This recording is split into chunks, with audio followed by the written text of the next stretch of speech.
Stand!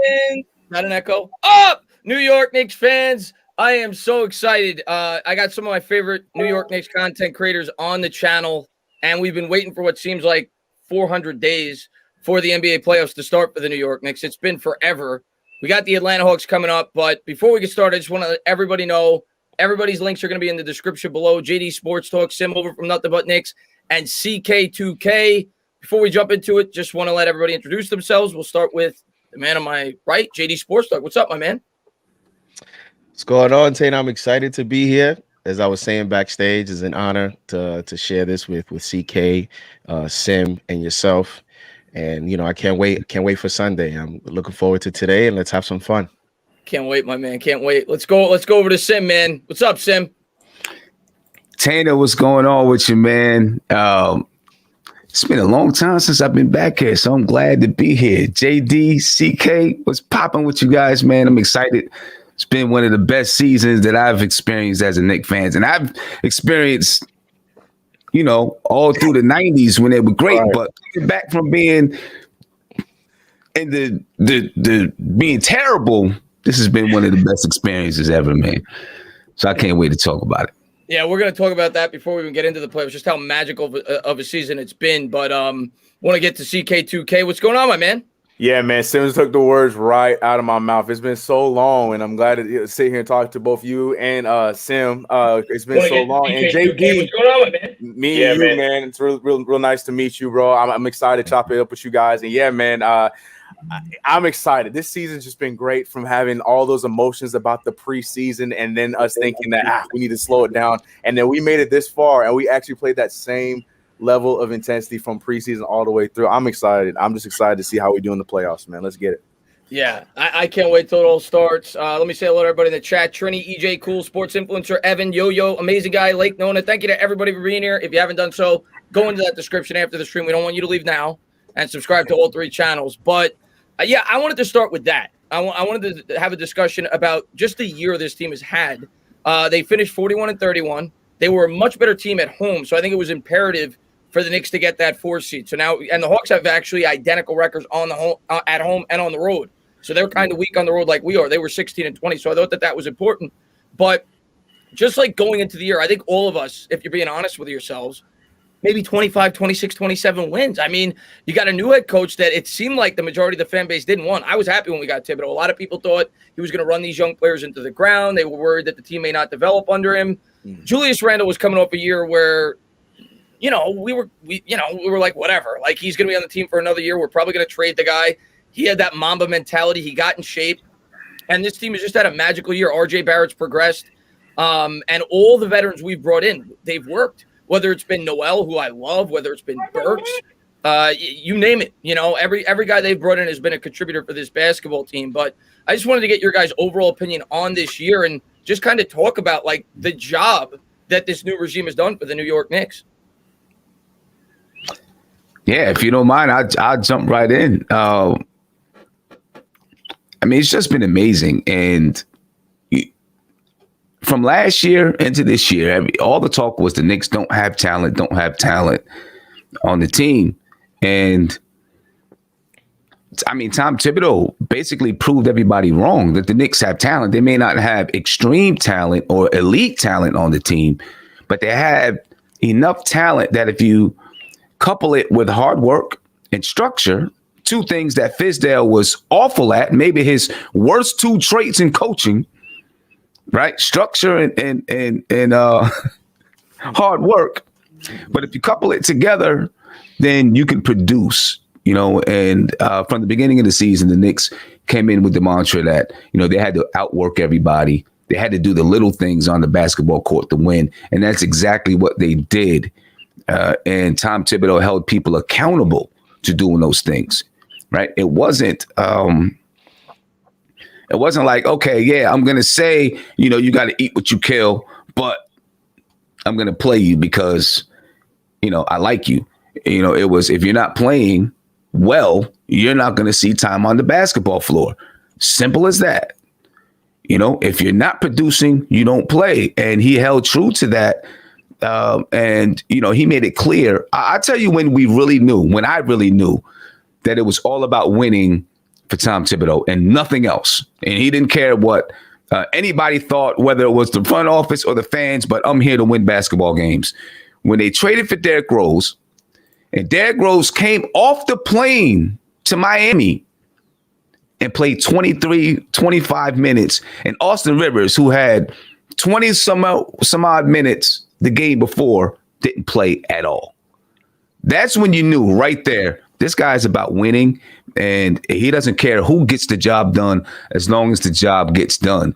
And I think those things, the structure, the hard work, and the discipline of Tom Thibodeau, the standards that he set is really what pushed this season along. You know what I mean?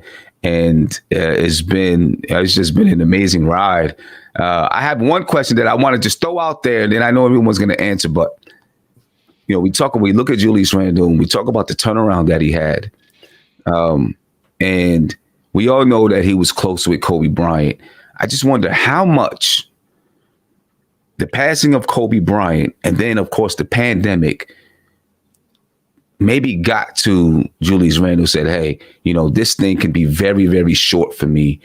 I need to make sure that I get my butt in gear, because I knew Kobe personally. He was my mentor, and, I need to make sure that I'm getting the most out of my career.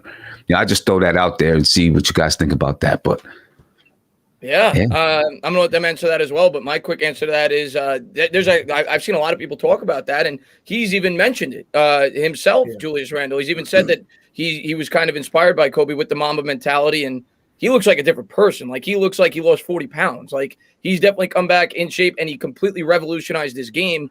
You're talking about a guy that shot like 27% from three the year before. The guy's shooting like 41%.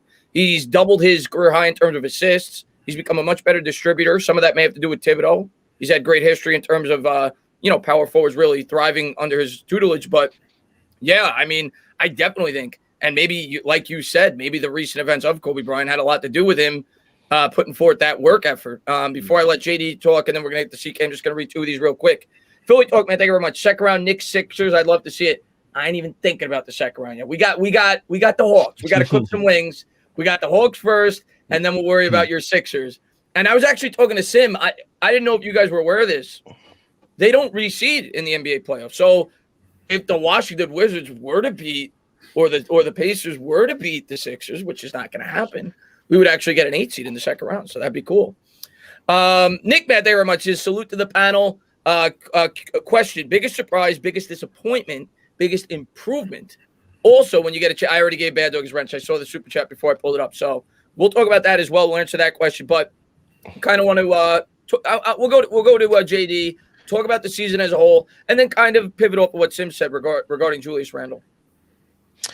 Yeah, and I mean, real quick to Sim's point about Rose, it's nice that he points that out, because that was actually a little bit of a debate around our community when there was reported interest, because you had the whole Quickly factor, you had the whole young players, and there were some people that weren't in favor of that move. And so after they were able to make that move, it also showed you the commitment to win. And we see now the results of us, acquiring Derrick Rose. To Julius Randle, I think, sometimes in life you get certain life lessons, or you have an influence from someone, and not at that very moment it really hits you. Sometimes an event has to happen later on, whether it's you're maturing in age, whether it's you going through a personal experience, that then you go back and you're like, oh, I remember when Sim told me that. Well, I remember when I had this experience with that person. Now I get what it means. And I think maybe what happened now, Julius Randle was able to reflect maybe to all those practices when Kobe was trying to, deliver a message to him, or that certain mentality, because we've heard a lot how difficult it is to play with a personality like Kobe. Not everyone liked him. And so, his passing may have, flipped a switch in his ability to now focus and develop that mental side of the game, so that, he becomes the player that he is becoming in front of our eyes.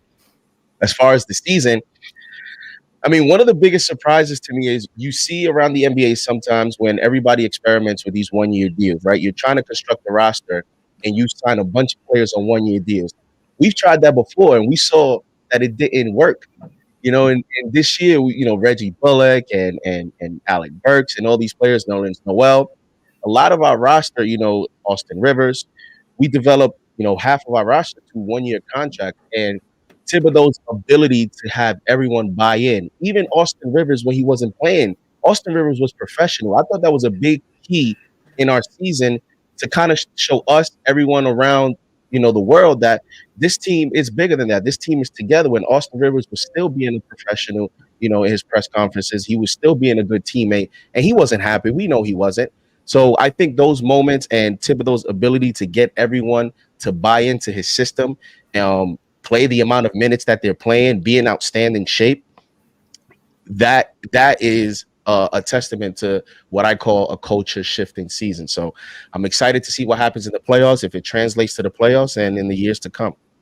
Yeah. Can't wait, man. Great job there. What's going on, CK, man? Wrap it up, my man. Yes. Well, I'm gonna start with the Julius Randle thing. I'm so glad that got brought up because it's been huge, and he's talked on it. I think you said it, and Sim, you guys both mentioned it, that was something he spoke on himself this season. That's another thing too about Julius Randle that I love about him this year. He just feels like he's just blossoming into the star he's been on the court and off the court, because Julius Randle's interviews before in the past were never anything like this, and he's had some great interviews this year, whether he's being real as well as just talking like, the keys are being handed to him. So I got to give Julius Randle that credit. But again, that all comes back to the same thing. It comes back to what Kobe Bryant, what he got from Kobe Bryant. Remember, he was there at the end, at the end of his career, and it was a rough time. Outside of that 160-point game, it was a rough time for Julius Randle and the Los Angeles Lakers, and he got a lot of stuff from that on the court, but like he mentioned, off the court, in between cities, in between road trips and stuff like that. And you're seeing,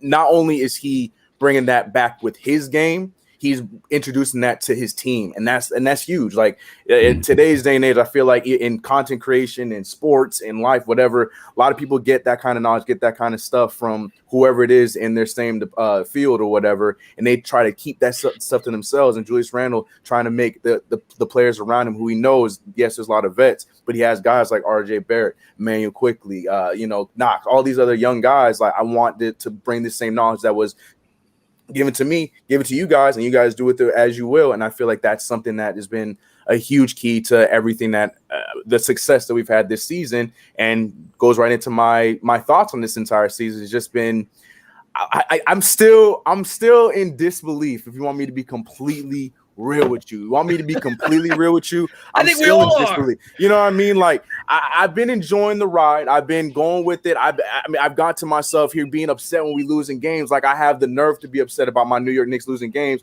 after everything we've gone through. You know what I mean? But it just, this season was just so magical in the sense where it just, every time we continue to believe, and we just kept getting some more from, be going above 500, losing 500, and getting it back, then going on the crazy winning streak, then going 5 games over 500, all these kind of different feats that we kept passing as the season was going on. It just kept building that confidence and building that belief that this isn't just a fluke. This is the real deal. I always talk about how after 25 games, you see the teams truly showing who they are for the whole entire season.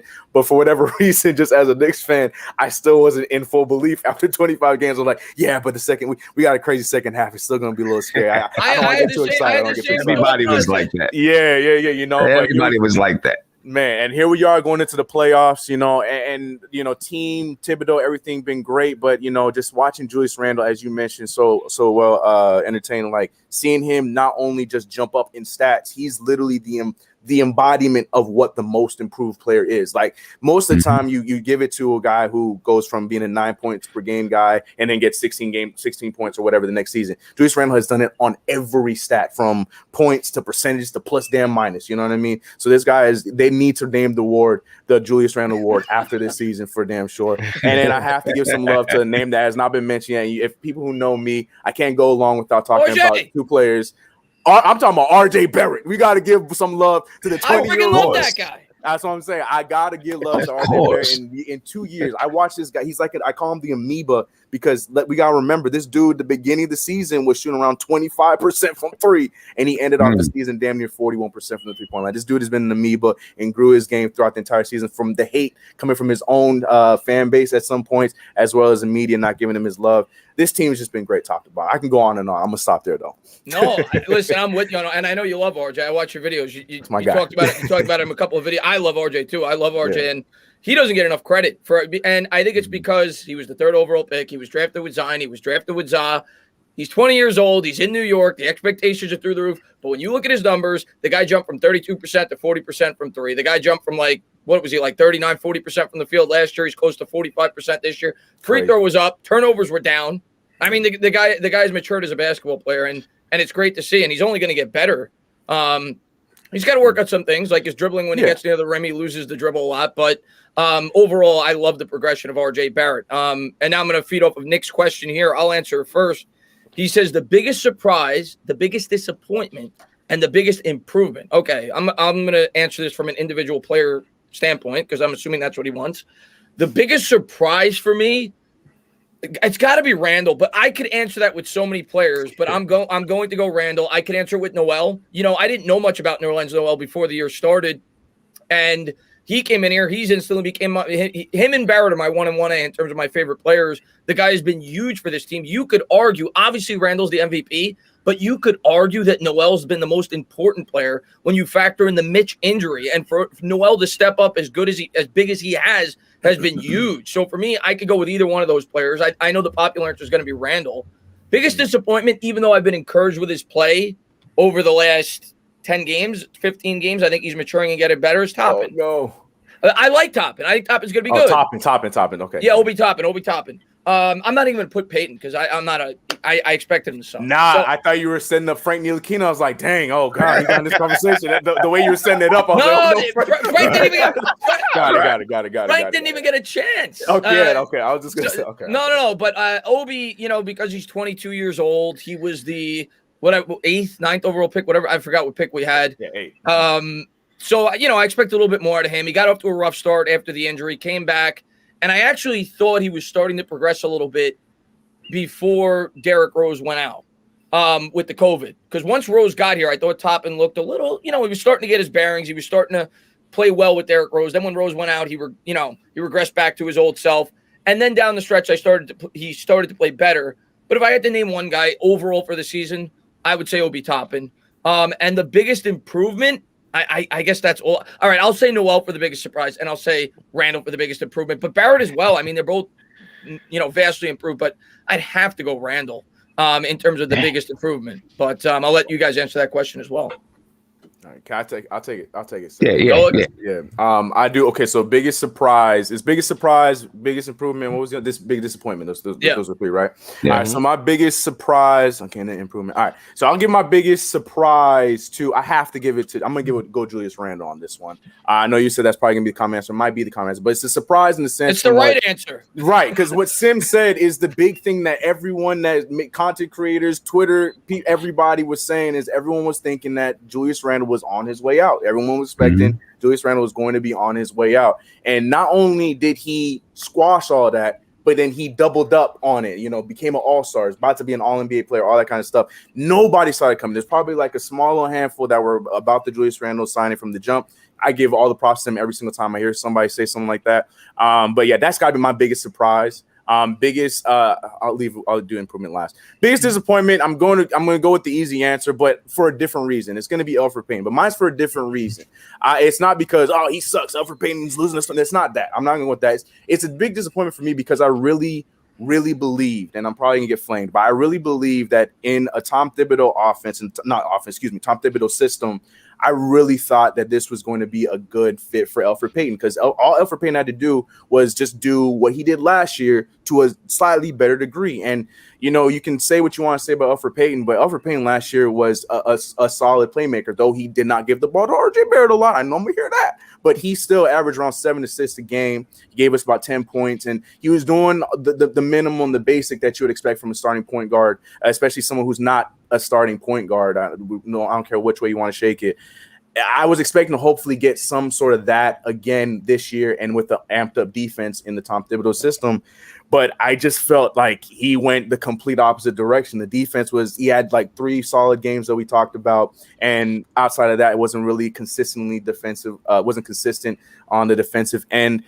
He completely abandoned what got him drafted in the league, and that's his playmaking ability. I think he's down to 2-3 assists a game.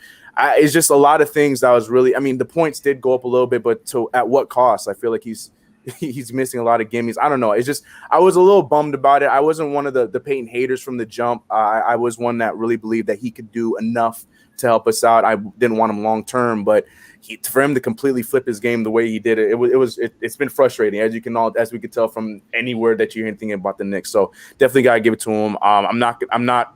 Sorry, you're not going to get me to be like, yeah, Elfrid Payton needs to go, kick rocks, send him to the. You ain't going to get that out of me. Yeah. But at the same time, he's been there. He's been very disappointed. I'm glad when I got it. I hear it too much. I get it. Oh my God.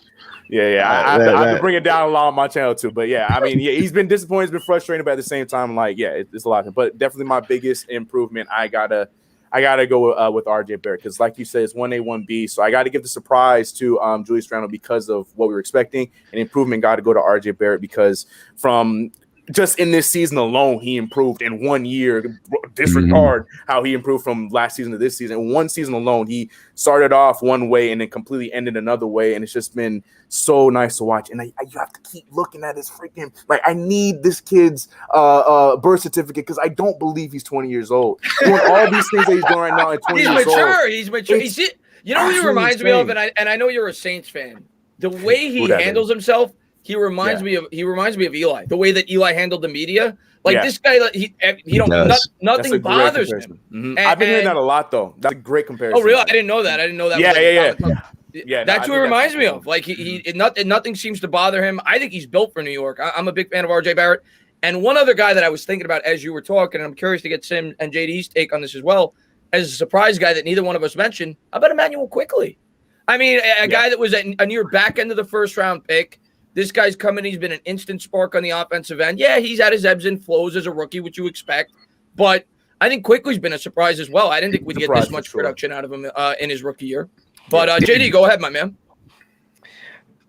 Yeah, I mean, to Quickley, I mean, I had mentioned, I went over the first round picks over the past, I'm not sure if I went as far as 10 years, but I know that the only notable players that would pick 25th overall that are still in the NBA and are still in rotations where Clint Capella was a 25th overall pick and Reggie Bullock.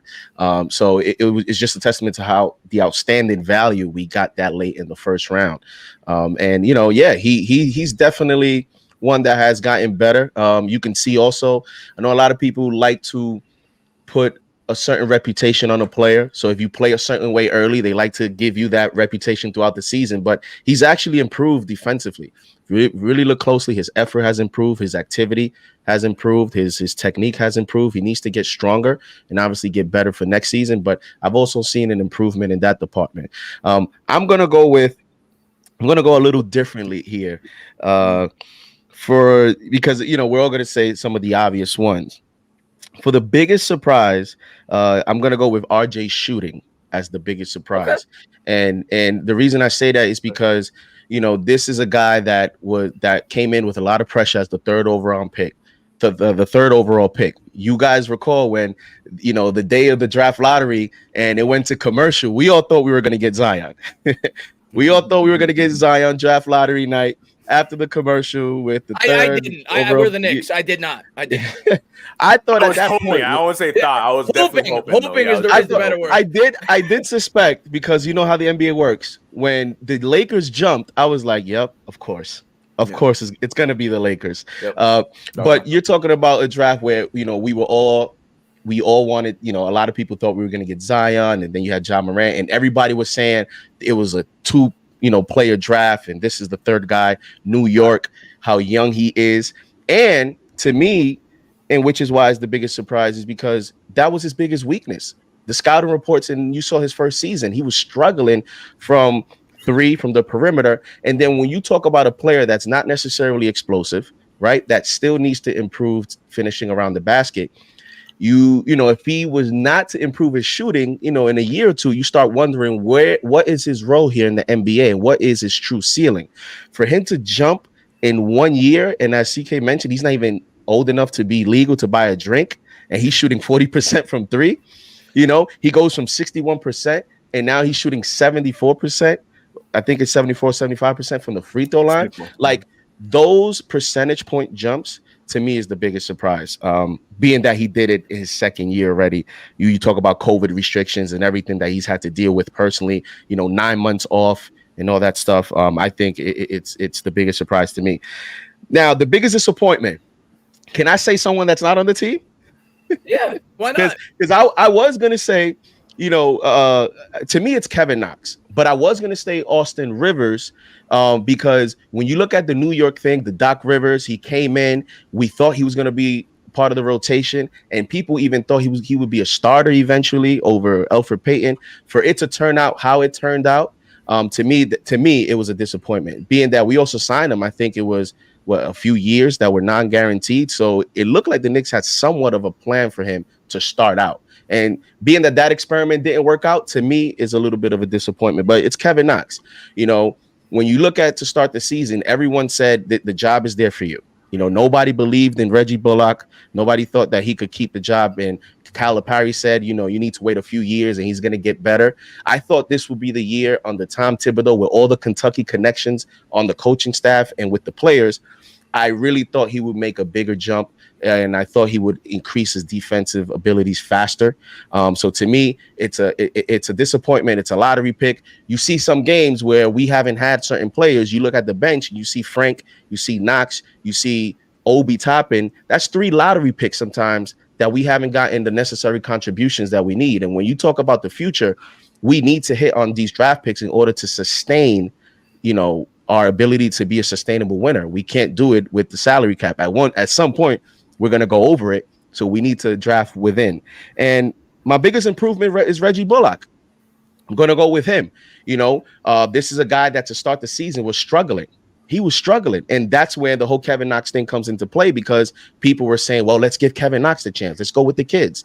He was shooting 37% from the 3 before the All-Star break. Since the All-Star break, he's shooting 43%. He was averaging 8 points per game before the All-Star break. Since the All-Star break, he's averaging 13 points per game. So his improvement and him being able to lock up that position and be a locked out defender for us, it's going to be important in the playoffs. So to me, that's the biggest improvement is Reggie Bullock. I try to go a little bit different. I like that answer. I think Reggie Bullock is one of those players that doesn't get enough credit. He's our best on-ball defender, and I think he could be an X factor come playoff time for the Knicks. And if the Knicks, and I don't want to think about the future series because all I got in my mind right now is the Hawks, but if the Knicks are going to do any damage past the first round, Reggie Bullock is going to be huge. They're going to need to hit their threes. Guys like Reggie Bullock and Alec Burks are going to be, I think, the X factors in this offense. They're going to have to hit those open looks. The ball movement's going to have to be crisp. So I think Reggie Bullock's a really good answer, actually. Just going to read this real quick, Sim, then we're going to get to you. Mm-hmm. Bob says, y'all ready for playoff D Rose? You're damn right we are. Sure. And Bob says, D Rose and the Kobe commercial, fire. Thank you, Bob, man. I really appreciate it. And let me just I think I got like 2 more. DJ, thank you very much. What's up, Chris? Thoughts on the Hawks Knicks? We're going to get to that. But I got the Knicks, but we're going to get to it. We're going to get to that right after Sim answers this question here. And then I think I got 1 more. Just want to make sure I don't miss any of these. And then, Ayub says, be honest, RJ is nice, but Zion is better. Yeah, I mean, I'm not going to lie to you. Zion, I love RJ, but Zion, if he can remain healthy, is one of the top 5 or 6 most talented players in the league, or it could be. Let's see him make the playoffs next year. All right, because we always hear this player is better than that player, but I want to, we made the playoffs this year. I want to see some results. So let's see him make the playoffs next year, and then he could stamp that. right, Sim? Like, what if he doesn't make the playoffs next year? That's a good point. Yeah, they say that people say that the Pelicans have more talent than us, and it's like, come on, let's you have a play-in, so there's more opportunity. Let's see you start having some results, some impact. Yeah. I like it. I like it. Sometimes it's not just about who's a better player, but who's more important to their team, because it's all about your team, right? Who's more important to your team? It doesn't always have to be the best player, because like KD is the best player on the Brooklyn Nets, but Julius Randle is way more important to the Knicks. Take KD off the Nets, they're still good. Take Julius Randle off the Knicks, where are we? Right? So a lot of times it's about who's more important to your team than just who's the better player. But Chris and JD stole all my thunder, but I'm going to go with it anyway. It's hard to go, Sim. It's hard to go fourth, man. It's hard to go fourth. You gotta come with something outside of the box here. Let's go. But first, my biggest disappointment. I start there because I just want to play off of what JD was saying with Knox. I really looked for Knox to come in. I thought Thibodeau was going to be great for Kevin Knox. Me too. Right? I did. I was kind of. I don't want to say I was up and down. I felt like Thibodeau was either going to be the guy that would make Knox or maybe even break Knox, right? Because of his rugged style of coaching. I thought that Knox was going to respond. I still think he's kind of immature, and I still think he has a lot of talent. Yeah. You know, and still has, to me, I think he still has a future in the league. But I thought this was going to be a year where he took a step forward. I wasn't expecting him to start. I fully expected Reggie Bullock to be in the starting lineup. I look at Reggie Bullock back and, you know, his Laker days and things like that. And the way that he played then is what he's bringing to the Knicks now. You know, his rugged style of defense and his 3-point shooting. I just felt it's necessary for this team. And I thought that Tom Thibodeau would recognize that. But I thought that Knox would get a mainstay off the bench. I really did. And looking at him as the future 3 on this team. There's still another year to see if he can get himself in gear. So we'll see what happens with Kevin Knox. I'm rooting for him. We got the Kenny Payne connection on the team. What'd you say? You think he's back? Oh, yeah, I think so. I think he's back. He's back next year. They picked up his option for next year already. No, I'm saying, what trade value does he have, though? Yeah. I think he'll be back unless he's thrown in as some kind of big trade. I think he'll probably be back and give him one more chance, to see what he can do. So he's kind of my biggest disappointment on the team this year. My biggest surprise was Emmanuel Quickly. Sorry, right? sir. I didn't know anything. I didn't know anything. I know, right? I didn't know anything about Quickly. I didn't know anything about him. And, when he came in, all I heard, he can shoot the basketball. Mm-hmm. He won Player of the Year in his conference and all of these things. But there's a lot of players that come into the league that have those type of, titles behind them. So I wasn't expecting a whole lot, but maybe him to get a couple of minutes here and there. But when he came in, I think it was, Frank Ntilikina originally had the role. And I think Frank Ntilikina went down with his famous groin injury. And Emmanuel Quickly stepped in and basically took it. Right? Came in, started knocking down threes, and he took it right from under Frank Ntilikina's feet. Yeah. Right, just snatched it away from him, and Frank's never been able to get it back. And Quickly, we're going to need him in the playoffs. We're going to need Frank too, but we're going to need Quickly in the playoffs. You know what I'm saying? Because of his ability to stretch the floor out to the logo, and that's nobody else. I love Quickly, Sim, but sometimes he shoots it a little too close to that. Logo. I know. You're right. I get it. You're right. But the fact that he can make it. Yeah. Creates a problem for other teams because you have to defend him all the way out to the logo. Because if you don't, he can pull it up and hit it. So that means they've got to defend him there, which opens up so much real estate on the basketball court. So I really think he's going to be necessary in the playoffs if we're gonna do anything. So he's definitely my biggest surprise. And yes, his defense is picking up. He was killing me early in the season with the floaters. I loved it and I hated it. Because there were so many times when he gets to the elbow and I'm like, just pull it up. You got it. And, he'd look for the foul or look for the floater. Yeah. But as the season's going on, he's changed his game a little bit. His game is developed, right? He's looking to play a little bit differently. He's not always looking for the foul. He's looking to get more people involved when he's out there on the floor. And you can see him learning as he goes. And his defense, like I said earlier, has picked up. So he's my biggest surprise, and of course, biggest improvement for me is Randle. For everything that everyone has said earlier, he's definitely my biggest improvement on the team. But I don't want to overlook RJ either. You know, Yeah.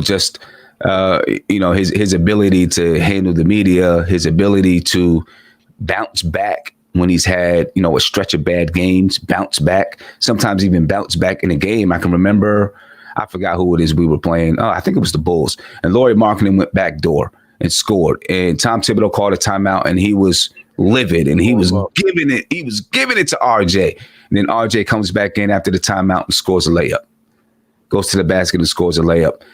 That type of mentality and mental strength, you need it on his team. And, you just can't overlook RJ and, his improvement from last season to this season and during the season, and then lastly with improvement, I'm just going to say the team overall, right? CK mentioned the word amoeba. This team has been an amoeba the entire season. It's like you can see them learning and growing. It's like they started off as a little plasma or something, and then they just we're going to science class. No. But all kidding aside, one guy we did not mention that we should have, in my opinion, I was thinking about it. As you guys are talking, I'm like thinking, what else could be an answer? Biggest surprise? How about Thibodeau? Thibodeau, yeah. Like I didn't think that. I liked the hire. I didn't think it was going to be this good of a hire. And I think he should win Coach of the Year. But I think he should get some recognition as well in terms of biggest surprise. But yeah, all great answers. I love talking Knicks basketball. We got to do this more often. I want to go on your channel tonight, Sim. If you're live, I'll definitely pop on. But jump in. Yeah, it's been an absolute blast. We haven't even gotten to the playoff matchup yet, and we're going to get to that right now. Let me just answer a couple of these real quick. Manny, man, thank you very much. Not that we should play him, but Vildosa is available for is he? I don't think he is. Is he? I mean, I would imagine. Is he available? The point guard that they picked up? I know there's a report that he's going to be here Friday. I know that. He finally made it over. Nice. Okay. Yeah. But I think he is available for the playoffs. I doubt he's going to play, but I think he's available. Yeah, if he's here, he's got to be available. That's crazy. Like, that's crazy to think that they could, if they want to, they can play him. I can't see them doing that, though. Even if they felt like he was an improvement over Peyton, you're screwed with chemistry. Like, these guys have played together all year. Exactly. It's an experiment. You can't if there was like 10 games left, maybe, but not going into the playoffs. Or even if we had a different coach. There's not the coach to do that. Right. The only way I could see is if like the Knicks were down 3-0 and they needed some kind of a spark. And they said, let's try something different, right? What do you got to lose at that point? That's the only way I could see him really getting any playing time in the playoffs. Yeah, I just can't see it happening. Now, let me ask you guys real quick about him. I've seen some highlights on him. I'm sure Sim, CK, JD, maybe you guys know more about him than I do. I saw JD make a video on him, actually, where he talked in Spanish. It was pretty impressive. So I didn't know what you were saying. But no. But all kidding aside, I from what I've seen from the highlight film, and I don't know if this guy's going to be a starter. I don't know if this guy's going to be a high-impact player next year. He looks like a pretty nifty point guard, and he looks like a guy that maybe could contribute for the New York Knicks next year. What do you guys think about him from what you've read and seen? Yeah, I know from things that I've seen, he's very nifty and crafty, smart with the basketball. I do think that he'll have the ability. All those Argentinian guards are like tough as nails. Just tough. Yeah. You know what I mean? And so he's going to fit in perfectly with the culture of this basketball team. I have no issues with that there. I think it all depends, let's see what he does when he gets into practice. From what I've seen, I think he'll be able to etch out some playing time. Who does he? Obviously, the first name is going to be Peyton, but they're still going to pick up another point guard in the offseason, right? So, who does he knock out of the rotation to start getting some of that playing time? I'm sure the roster, there's going to be some turnover, a little bit of turnover in the roster, I would think. So, we'll see what happens when he gets here. But I think he'll be able to etch out some playing time simply because of his toughness, and he's going to fit in that way. I picture him maybe in the beginning, Pablo Prigioni. I was about to bring him up. Yeah, he got small numbers. Yeah, that kind of role. He got small numbers, And then when Knicks players start going down and getting hurt, next thing you know, Pablo Prigioni is starting for us. And then, sometimes he goes back to the bench and, so maybe jumping all over the roster that way throughout the season. But if he can bring some of the things that Pablo brought, I'm all for it. Priggy Smalls, I think that was his nickname, right? Yeah. He used to give me like those old school, like when Mark Jackson was like 35 vibes. Like he'd get the ball and he'd just start backing the guy down from the top of the 3-point line. But even if he was able to carve out a niche like that, I think that'd be good. But I'm with you. I definitely think we need a significant upgrade at the point guard position. We've needed that for like 15 years. And we'll see how the New York Knicks attack it in the offseason. But yeah, I think he's an interesting player, but I don't see him playing in the playoffs at all. Sim, I know you got to go at like 255, so I want to jump into. I'll be good. I think I'll be good. Oh, you'll be good. Okay. Yeah. Let me just read G-Man, and then I want to start the jump. Delay that, Sim. Delay that. G-Man, thank you very much. Says, thanks to all you fine gentlemen for taking all the time to be here. Without the Knicks playing till Sunday, my soul needs this, and I'm sure the chat. I can't wait, man, and I appreciate you, man. You're a tremendous subscriber of mine. I know you're a great subscriber of Sim's. I've seen you on his channel before. And thank you so much for being here. I also want to give a quick shout out to the Legion of Knicks podcast. Got to meet him in person before. He's another great guy. Go over there, check out Guillermo's channel. He says, who do we knock out of the rotation? Really, Sim? Well, it may not be Peyton because he probably. Oh, you're talking about with the point guard that we just picked up. Yeah. But I want to jump into the playoffs now, and I want to get everybody's take on the first round series against the Atlanta Hawks. And my opinion, with 10 games to go, this is who I was praying we would get. And it's no disrespect to the Hawks. Like, I respect the Hawks. I think the Hawks have a good team. They're a deep team. They've gotten some of their guys back. They're kind of as deep as we are when it go. They go 10-man deep. And they got a good team. They got a lot better after McMillan got there. They went 27-11. Over the 38 games that he was the coach. Man. I'm sorry. I every time I hear his name, you gotta give him a shout out. The way that every team he's been to, the way they do him dirty, every single. Oh my gosh, it's crazy. It's and crazy. Look at Indiana now. Like I don't know. Yeah, it's crazy how when you say CK, it's crazy how that happens. And every time he gets an opportunity, the team does well. And not only that, they improve defensively every time. Right. Every time. Yeah. Wow, Chris, we have some Hawks fans in here. I don't know. Maybe Hawks and 6. I didn't know a lot of Hawks Hawks. exist. What do they represent? The whole Knicks Hawks fan base? Was there like 6 Hawks? Nah, it's just 2 of them. They just loud. Right. They got multiple comments. We see. No. But all kidding aside, I thought this was a much better matchup for the Knicks, and it's not disrespect to the Hawks. We got swept by the Heat in the regular season. The Heat have the playoff pedigree. Spoelstra's a tremendous coach. They went to the finals the year before. I just thought this was a much better matchup. Not to mention we're at home where we're a significantly better basketball team. And the Hawks, they have some player, kind of like us. We've got some players with playoff experience. Derrick Rose, Taj Gibson, Burks. They've got a couple as well. Gallinari, Capella, Lou Williams. So they've got some players with playoff experience, but they're not as experienced as the Heat. They're coming in hot like we are, though. I think it's going to be a really good matchup. But, I want to get everybody's thoughts on the series and where you think the key matchups are. I know you guys are probably going to want to talk about Frank. A lot of Knicks fans have talked about that, whether or not he's going to get a couple of minutes. Let's start with JD. Give me your overall opinion on this series, some of the X factors in the series, what the Knicks need to do to win it. I don't think the matchup is as easy as some may think because – there's certain things that the Hawks do well. One of them being is they were fifth. They're fifth in the league in rebound, and they're third in the league in offensive rebounds. And at the end of the day, although we do have Noel, and he's been, in my opinion, our unsung hero, he's still a light, weighted center. And Capella had 20-something rebounds and I think 9 offensive rebounds the last time he played us. And I think he is a big concern for me in this matchup. Because if he's able to control the paint, then I think the Hawks will have flexibility to do what they pretty much want to do on the court. And so that's why I don't think it's this easy matchup. They also shoot 81% from the free throw line, and they were among the league leaders in free throw attempts. Yep. And we were among the league leaders in fouls per game. So you're talking about a team that shoots a lot of free throws and they shoot well when they're there. And then we were among the league leaders in fouling. And so you saw the game. If you saw the game yesterday with the Lakers and Warriors, the Lakers were able to get back in the game in the third quarter by getting to the free throw line, slow the game down, and stop the clock.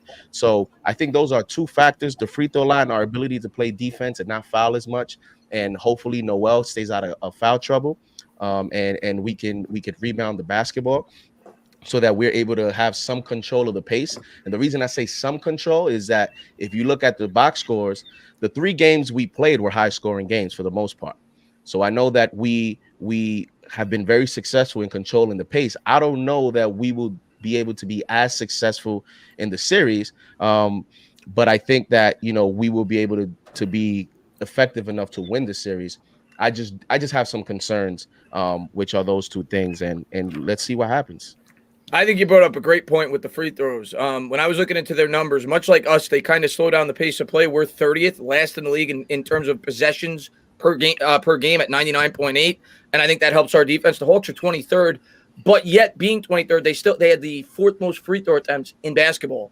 That shows that they have an ability to be able to get to the line, and they have the 5th best percentage. We all know Trae Young's going to get all those annoying fouls. He gets 9 free throw attempts a game. That's, to me, a huge key. And Capella, anytime the Knicks play a team with a good center, I worry about that, because it seems like when we go up against a really big center, we struggle. We give up a lot of offensive rebounds, and that's what Capella is known for. I think they were 7th in the league in terms of as a team in offensive rebounds. Capella, of course, led the league in rebounding. So I think that's a big X factor in the series as well. And Bogdanovich, I worry a lot about him as well. The guy, since McMillan has gotten there, has hit another gear. But let's get either Sim or CK, whoever wants to talk next. Take it, Sim. All right. You know, it's hard to look at what we did during the regular season and then look at this playoff matchup. But that's all we can go by, right? Is the regular season. The one thing that I'm really encouraged about with this series is this: the Knicks play defense. We know that, and the Hawks are in about middle of the pack. But versus the Hawks this season, I looked at this last night. The Knicks offense, even when the Knicks were scoring 104 points per game, they were able to score against the Atlanta Hawks, right? So we played them 3 times. We averaged 124.3 points per game against the Hawks. We shot just about 52% against the Hawks. We shot 48% from the 3-point line, right? We talked about the Hawks being able to get to the line, but against the Hawks, the Knicks were able to get to the line 26 times per game. They shot 80.5%. They won the rebounding battle, right? And I think Clint Capella played at least twice against the Knicks, and the Knicks averaged like 26 assists against the Hawks. Now the Hawks, they put up still good numbers. They averaged 116 points versus us. They shot 45.6% from the field against us. They only shot 33.7% from the 3-point line, and they too averaged 26 free throw attempts, and they shot 81% from the free throw line. They averaged about 41 rebounds and 23 assists. So I feel like the Knicks can score against this team. If you go back and you look at those games, the Knicks just had an easier time scoring. Even the last game we played against them, and that was probably the Hawks team that is going. We can look at that game and say this is the closest, to what the playoff battle is going to be like, I think. And even in that game, the Knicks were able to score the basketball. We just had some trouble stopping Clint Capella and Trae Young. And I'm going to talk about that in a second. With Julius Randle, he's averaged 37 points, 12 rebounds, and 7 assists against the Hawks. Shot 58% from the field, 50% from the 3-point line. We're going to need Julius Randle to step up and play like this throughout the entire series. Now, Nate McMillan, he's a hell of a coach. He's going to try to find ways to bottle up Randle, right? They were talking a lot of, they had their media interviews and this and that. And, they're giving the Knicks a lot of flowers, which, of course, is a way to, you don't want, to set them up. You don't want to talk bad about them because you might motivate them. Yeah. But so if we talk good and we say they're a heck of a team and they can do this and they can do that, so the Knicks feel good about themselves. So I really like the Knicks in the matchup. I really do. But I am very, very, very scared and afraid of the Trae Young and Clint Capella pick and roll. That concerns me a lot. Yeah. Concerns me a lot because in the last game we played them, we could not stop it. Yeah. Every single time down the floor, Trae Young was finding Clint Capella off of that screen and roll, and he was getting wide open dunks in the paint. Yeah. And it was just about unstoppable. If they do that, and we can't find a way to stop that, we could be in trouble.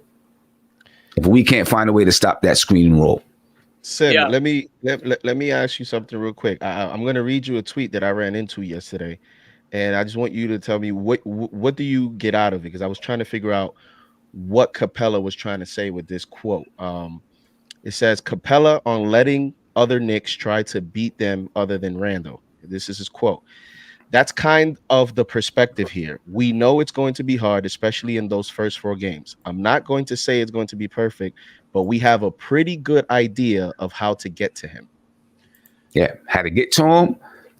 We talked about this last night. Not this exact. Well, we talked about it a little bit, but Randall has shown that he can be emotional, right? And sometimes explode. Or when he gets really, really upset, he'll run down and just try to barrel his way to the basket, pick up an offensive foul or whatever it is. And I think that, who was the Legion of Knicks was saying last night, watch out for Solomon Hill. They may bring Solomon Hill in there just to play some physical defense on Randall and get in his head a little bit, because if you get into Randall's head and get him, he's the leader of the pack. And you get him maybe a little bit frazzled, especially being that it's his first playoff game ever.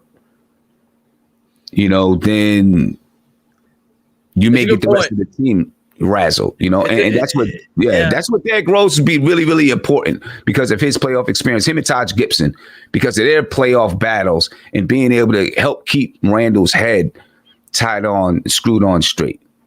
That's a good point you bring up because Randall this year, there's been times, he's picked up some tees. There's been some times where we've had to calm him down. He's always been that guy. I worry about that. That's a great point that Sim brings up. And the other thing that I want to piggyback off of what he said in terms of the way we performed offensively against the Hawks this year in the 3 games, there's only 14 games this whole year where the Knicks shot over 50% for 3 in a game. 2 of them came against the Hawks. And to me, that's a huge X factor in the playoffs. When we're shooting efficiently from 3, if we shoot over 40% for 3 in the series, we're going to win. Period, end of story. To me, that's the magic number. And I think we showed an ability from within the season to be able to do that against this team. But playoffs, things change. We'll see. But CK, let's go, my man. All right, so I want to, before I get into my full point, I want to start off with something that we've been talking about here a little bit. And we're talking about Julius Randle and his first playoffs and worrying about, how he's going to handle it. But we also got to remember that this is also Trae Young's first playoffs as well.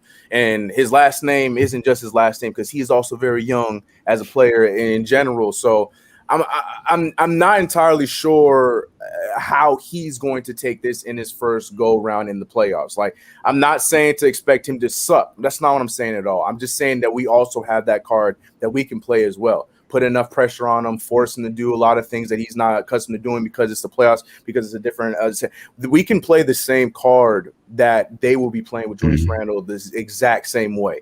All we have to do is force him to get out of his game, force him to not take some of the shots that he takes, make some of the passes he makes, like let him take those deep shots more times than not. Like, we just got to force him to play his game. And I really expect, like I said, Tom Thibodeau, you got to give this man credit. Anytime he's been in the playoffs, this man's playoff schemes are insane. The minute this dude told us 2 weeks before the season ended that he already got goons out there scouting every possible team that we were supposed to be playing, I was already like, I'm like, I give Tibbs 7 games with any of these teams, and I feel like we got a good shot. So, and I might be sounding a little confident there. Trae Young can go out there and easily average 35 for the series. Like, that's a given. Like, it could happen.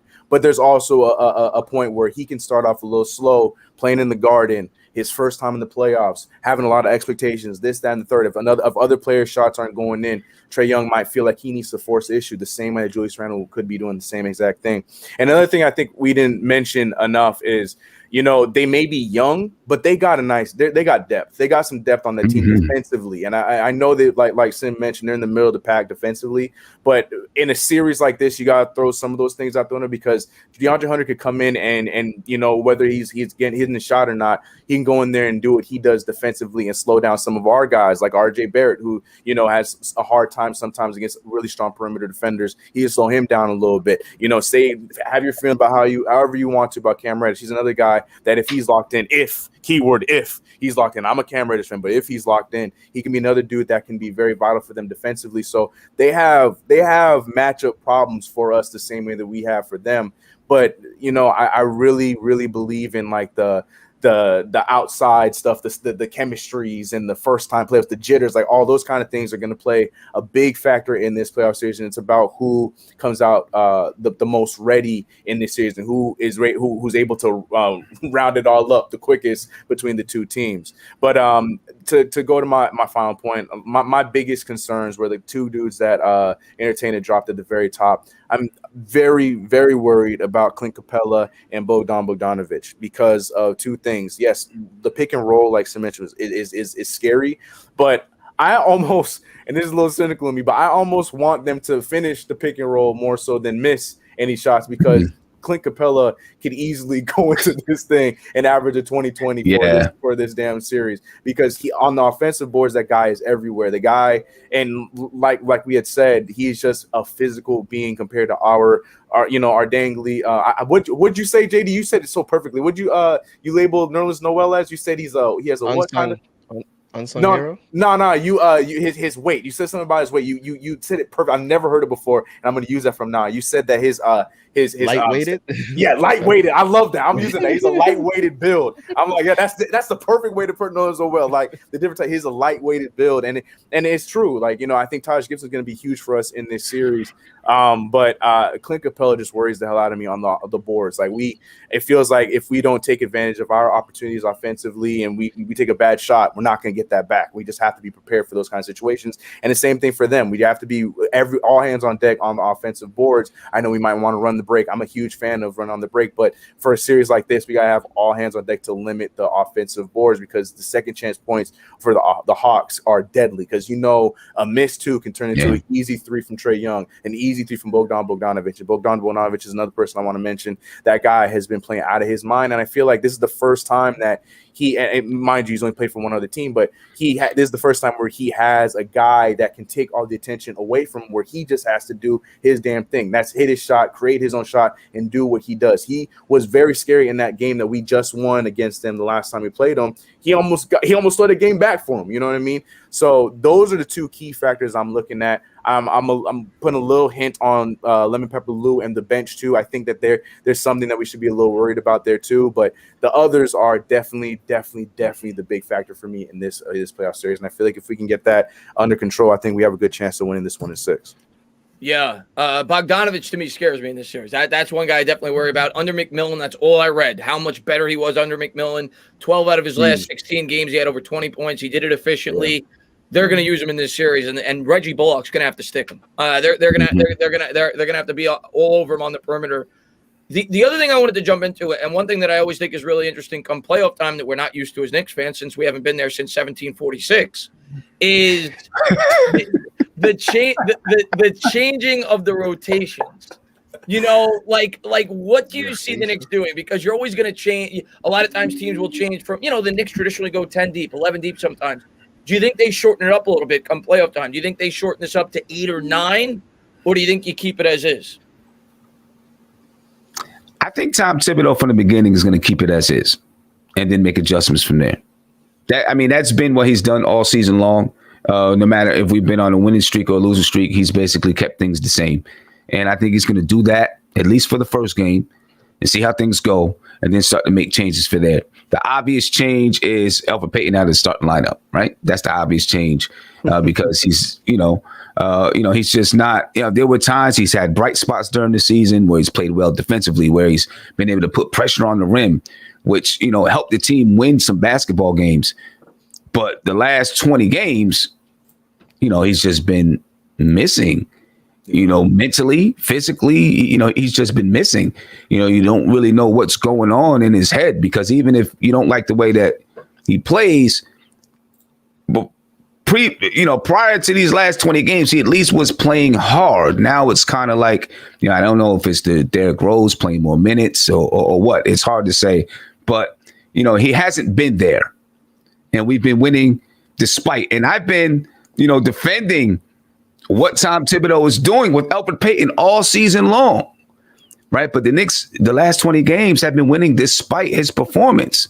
But I still think that Tom Thibodeau is going to remain with the starting lineup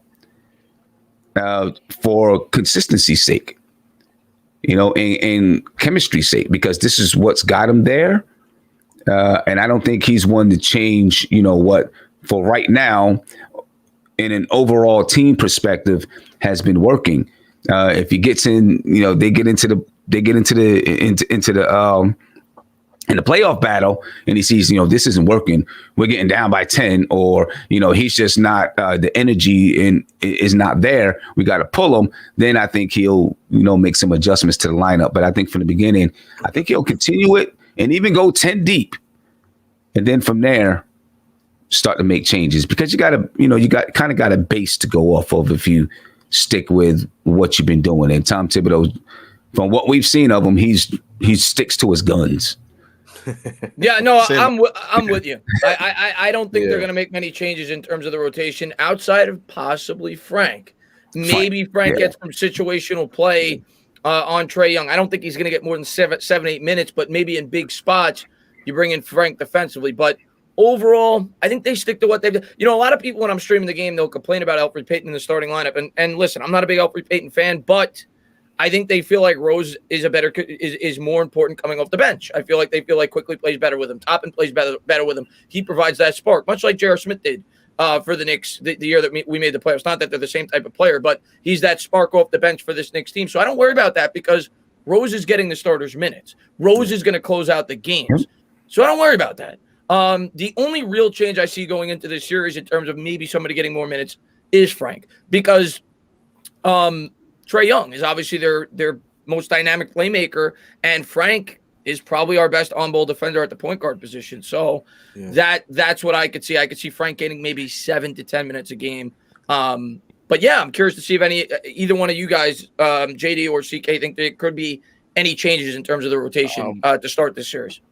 I mean, me personally, I think it's going to come down to, I really think it's going to come down to like a minute to minute, quarter to quarter type thing. I mean, if you saw, some of the games already in the play-in, now those are elimination games, so you don't have like a full series yet. But you've seen a few examples of coaches. Dennis Schroeder got benched yesterday in favor of Wesley Matthews. So Montrezl he was a Knick for a game. He was a Knick for a game. Yeah. And Wesley Matthews, at the end wasn't really part of the rotation like that until they had injuries. They didn't play, Montrezl Harrell didn't play the second half yesterday. Frank Vogel and Kerr, they went with bigger rotation in the first half. In the second half, they cut their rotations. So I think while the attitude and the perspective going into it is, yes, Thibodeau ideally would want to go in with Payton, and he would want to go in with a 9-10 rotation. But as the game goes on, if we get off to a slow start, or if we go down 1-0, you may see a few changes in terms of players. I mean, I'm concerned if Obi's even going to see some minutes after game one. Like, I'm concerned that Thibodeau may actually go with, 8 or 9, because I think we all expect Reggie Bullock to play 38, 40 minutes. RJ's going to play 30 plus minutes. Randall's going to play 30 plus minutes. So when you really break it down in terms of minutes distribution, there's not going to be a lot left for a full rotation. I think it's going to depend on how the game goes by. And to Payton, you see, yesterday, Tom Thibodeau, a lot of people were saying, well, why did Tom Thibodeau defend? Like, he defended Payton. I don't think he defended Payton. I think Tom Thibodeau, what he said yesterday, that's a veteran coach. That's a leader. You've started him all season. If you're going to start him game one, you're not going to say yesterday, yeah, he's struggling. Yeah, his defense has dipped. He's not going to say that. You need this kid's confidence because if you're going to start him game one, you're trying to get something out of him. I mean, and also the matchup for him, he had a game where he scored 14 points against them. He had another game where he had double digits in 2 of the 3 games. So I think Thibodeau's looking at that. He's looking at also the matchup versus Trae Young, where Trae Young is a small guard. And he's looking at it. He's saying, maybe we can get something out of Peyton in those drives. Maybe he can finish a bucket or 2 and gain some confidence. Maybe I can steal minutes. And so if that's your plan, you can't shake his confidence now. You have to go in. If you're going to do it, do it. But I think you go into it with a short leash, and you can't be afraid to be flexible and make adjustments. I think you may see that. I think we may see lineups that we may have not even seen just because of the way the playoffs has already started. At the end of the day, when pressure's there and you're trying to win games, you see some shaky things. So in other words, you may see like Frank, we want Frank to play. Well, Frank is going to be in some combinations that he hasn't gotten a lot of minutes to, in the season. And like, we may see that transpire. So that's my take on it. I think it's going to be quarter to quarter, and it's going to depend a lot how game one goes. Because Thibodeau's here. He wants to win. Forget about it. Like all this, I understand we've overachieved. I understand that. But that locker room, they're not looking at it that way. We as fans, we have tempered expectations. The locker room doesn't. No, these guys really believe. No. Keep that attitude. Yeah, they should. They should. They're competitors. You got to go and believe you can beat anybody. I'm with you on that. Yeah, can I jump in here for 1 second before you go to CK? With Obi, I think Obi, JD mentioned that, he worries that, he could maybe get cut out of the playoff rotation. I think that Obi does for Julius Randle kind of what Elfrid Payton does for Derrick Rose, right? You got Elfrid Payton starting the game so you can preserve. You're hoping to get something from him, and he can play physical defense at times. But you want to preserve him so now you can get Derrick Rose in. I think Obi does that same thing for Julius Randle because you got to buy some minutes at some point for Julius Randle. So I think Obi is very, very important. And without having Mitchell Robinson here, you can't play Taj at the 4th spot, right? Because he's backing up Nerlens Noel. Yeah. So I think Obi is going to be important as, just, hey, go get Randle, even if it's just for 2 minutes. Mm-hmm. Go get Randle for 2 minutes. Maybe Tom wants to talk to him. Maybe Kenny Payne wants to talk to him, or he just needs a breather because, they've been getting up and down, So I think Obi, those few minutes that he might get in the playoffs could be very, very important. He may not score a point. All he has to do is maintain defensively, grab a couple of rebounds, and he did his job and did it well. And he helps out this team win games in the playoffs.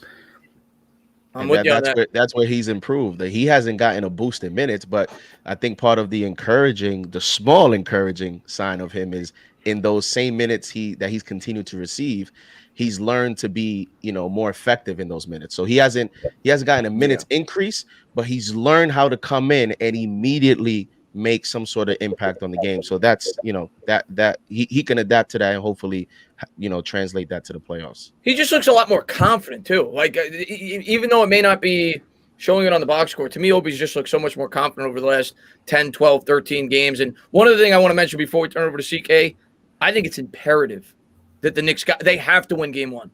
They have got to win game one. I'm not saying if they lose it, is it impossible? To learn from 2013 we do need to win game one. That was going to be one of my questions. I think that's a big question. I'm not saying the series is over if we lose it, but it's when damn you look, close to it. It's damn close. We have got to win game one. When you look at how much of an advantage we have at home as opposed to the road, and the same goes for them. Like I said at the top of the stream, they have the same record as we do at home and on the road. We're both plus 14 at home, minus 4 on the road.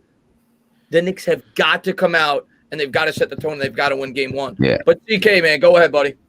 The only thing, I'm sorry, CK. The only thing with entertaining what you just said is when the Knicks go to Atlanta, 50% of those fans are going to be Knicks fans. That's facts too. And if we ever play Brooklyn, 100% of the fans are going to be Knicks fans. I know, man. We could have had home court all the way to the Eastern Conference Finals if they got the first seed, bro. Oh, right.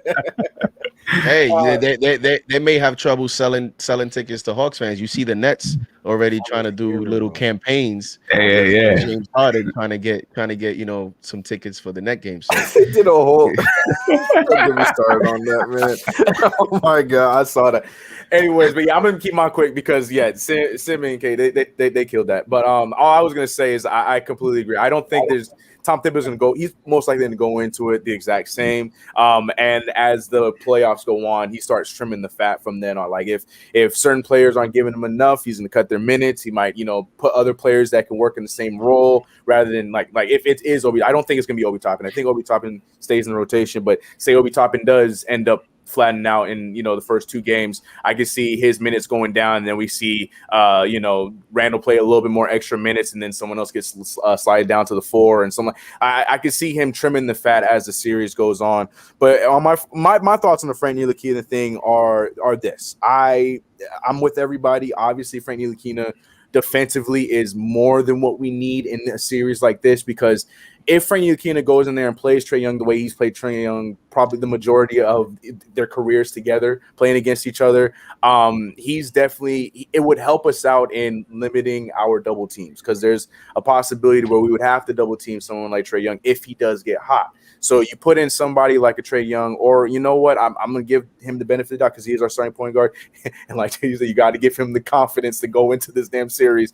If Elfrid Payton does, flip that switch, and there is, he magically appears to have a playoff Elfrid Payton, and he's playing great defensively, I think that that's more important than anything else. Like, we need to slow this kid down and limit having to double team anybody in these rotations, because we need all hands on deck with everybody on this team. Because you double team, that opens up the paint for Clint Capella to get those offensive rebounds, and then the rest falls apart for us. So for that reason and that reason, I would love to see Frank go out there. I could even see if Elfrid Payton completely stinks up the joint in the first half and when he plays his 5-7 minutes or whatever, I could even see if Frank Ntilikina takes advantage of the minutes and plays well enough defensively, Tom Thibodeau could start the third quarter with Frank rather than going with Elfrid Payton and then going into Derrick Rose. I think there's so many different ways that he could throw these rotations around, and that we should just expect the unexpected. But for the most part, I definitely see Tibbs keeping it the way it has been, keeping it, go play the chemistry card and go out there and get a dub, especially with the 2 home games that we have. So I don't really expect him to change up too much. I think I will be interested to see one small thing with RJ is we've all seen sometimes he gets off to slow starts and he picks it up in the second half. In a playoff situation, I'm interested to see how much stock Thibodeau puts into that. In other words, let's say we go into game 1 and he has a bad first half. Now the track record that he has shown the coach is that, coach, stay with me, because in the second half, I usually play better. I just wonder if in a playoff scenario where coaches have short leashes, they cut down minutes, they switch up rotations, I wonder if RJ translates that tendency to the playoffs, if we see some games where we're asking ourselves, where was RJ in the fourth quarter? Or where was RJ? So I'm hoping that he can get off to a faster start so that he's able to maintain and have some consistency throughout and have some good games. So I'm going to be looking closely at that, because I think we're all anxious to see how Thibodeau just manages all this thing, because I think Burks is going to play a lot of minutes. And so what happens then? If it's not Obi, is it IQ that sees some minutes decrease? Would it be dictated by the Hawks? I mean, we talk about the talent that the Hawks have with all the forwards. What if, they go small with Collins and they put all those forwards there? What does Thibodeau do? Does Thibodeau go small as well? Or does he stick, with Obi and Taj, or does he stick, with a bigger lineup? So I just can't wait for game 1, because there's so many things. We could be here all day talking about all the scenarios. It's going to be a chess match. It's going to be a chess match. I can't wait to see it unfold. Yeah. I can't wait to see how it all plays out. And man, thank you very much. I will take John Starks in a wheelchair. Please don't put Peyton in. Please. This guy makes me age 10 years. Listen, man, I get it. Listen, I've tried to stick, much like CK said and Sim said, I have tried to stick up for Elfrid Payton this year. And I actually thought he had a good 10 to 15 game stretch there, or at least an okay 10 to 15 game stretch there before the final 12 to 15 games where he looked completely lost. Yeah. So I'm with you, man. He definitely makes me pull my hair out. But I think as Knicks fans, we got to accept going into this series that he's going to start. They're not going to mix with what they've done all year. He's been the starter. You're not going to throw Rose in there and start with guys that he has not started the games with. You want that guy that could come off the bench, which is going to kind of bring me to, and we kind of talked about this a little bit, and then I kind of just want to briefly talk about in the offseason and some of the decisions that the Knicks may have. But it's going to kind of bring me to closing out the game. JD brought up Alec Burks. In the playoffs, you need that closer. You need that guy in the tight games that you know you could go to. And Julius Randle, you want to be that guy. He's been the leader of this team. He's been the most improved player. He's averaging 25, 24 points, whatever it is. And within the game, a lot of times he'll get that big bucket. Like second quarter, we need that bucket. He'll get it. He'll keep the Knicks ahead or whatever within striking distance. But he has seemed to, I don't know if I want to use the word shrink. I don't want to insult the guy because he's the only reason we're here. But in the big spots, the guy that I trust the most is either Burks or Rose. Rose is so good at creating his shot. What's your guys' overall take on that? Who do you want closing out the game for the New York Knicks with the game on the line? You're down a point, 8 seconds to go, coming out of the break. Who you drawing up to play for? Well, what we've seen all season long is that the ball goes to Randle and he, pulls a. Let's get right to it, Sim. Game one. Yeah, game one scenario. We're down. Right. What we've seen all season though is Randle, get the ball and fade away, pull a fadeaway shot or whatever it is. But I want the ball to be in Rose's hands. He's done it. He's been there. He's been in the playoffs. He has the most experience. I want him to be the decision maker on the floor in those situations. Tom Thibodeau trusts him. I think he knows what Tom Thibodeau wants, and he understands those moments better than anybody on the team. Him and Taj Gibson, but Taj Gibson may not even be out there at that time, or he might. But the ball should be in Rose's hands. I'm also interested, in my opinion, it should be in Rose's hands. I'm also interested in the dynamic. There's still something that we haven't seen with this team because Derrick Rose, he was out for a little while with COVID. He came back. Alec Burks had his moment where he was kind of the closer. Then he went out with COVID. We haven't seen a lot of games where both of those guys are there and closing the game. And I'm interested to see how that looks because both of them are ball dominant. So I just wonder, I think Alec Burks can play off the ball a little, let me just say that.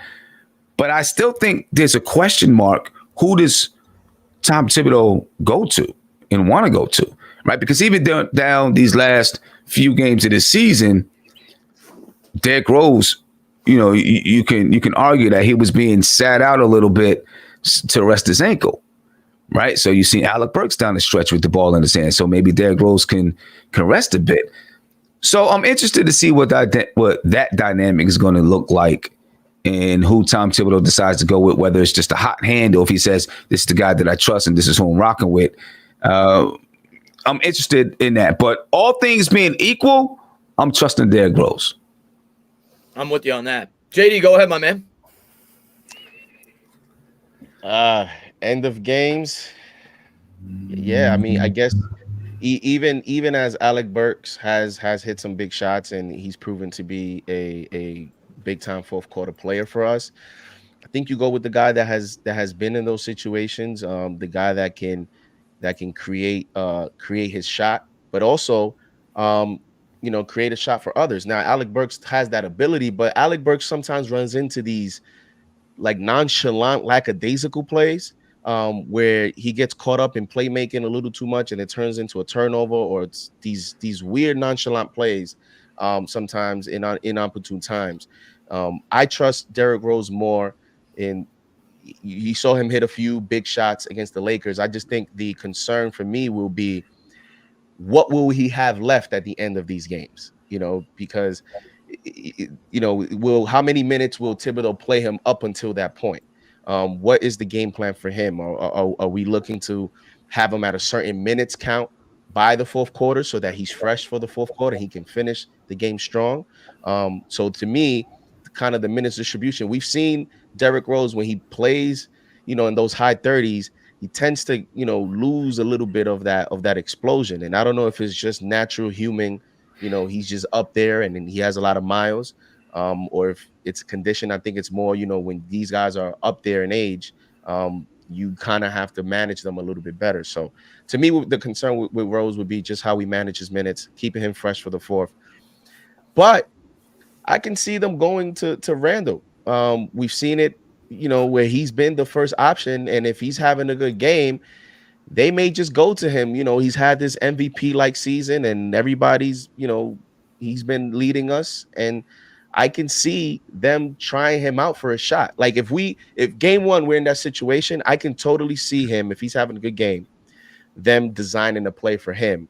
And if he's not successful, then we can shift and pivot and say, all right, we went to you. You're our best player.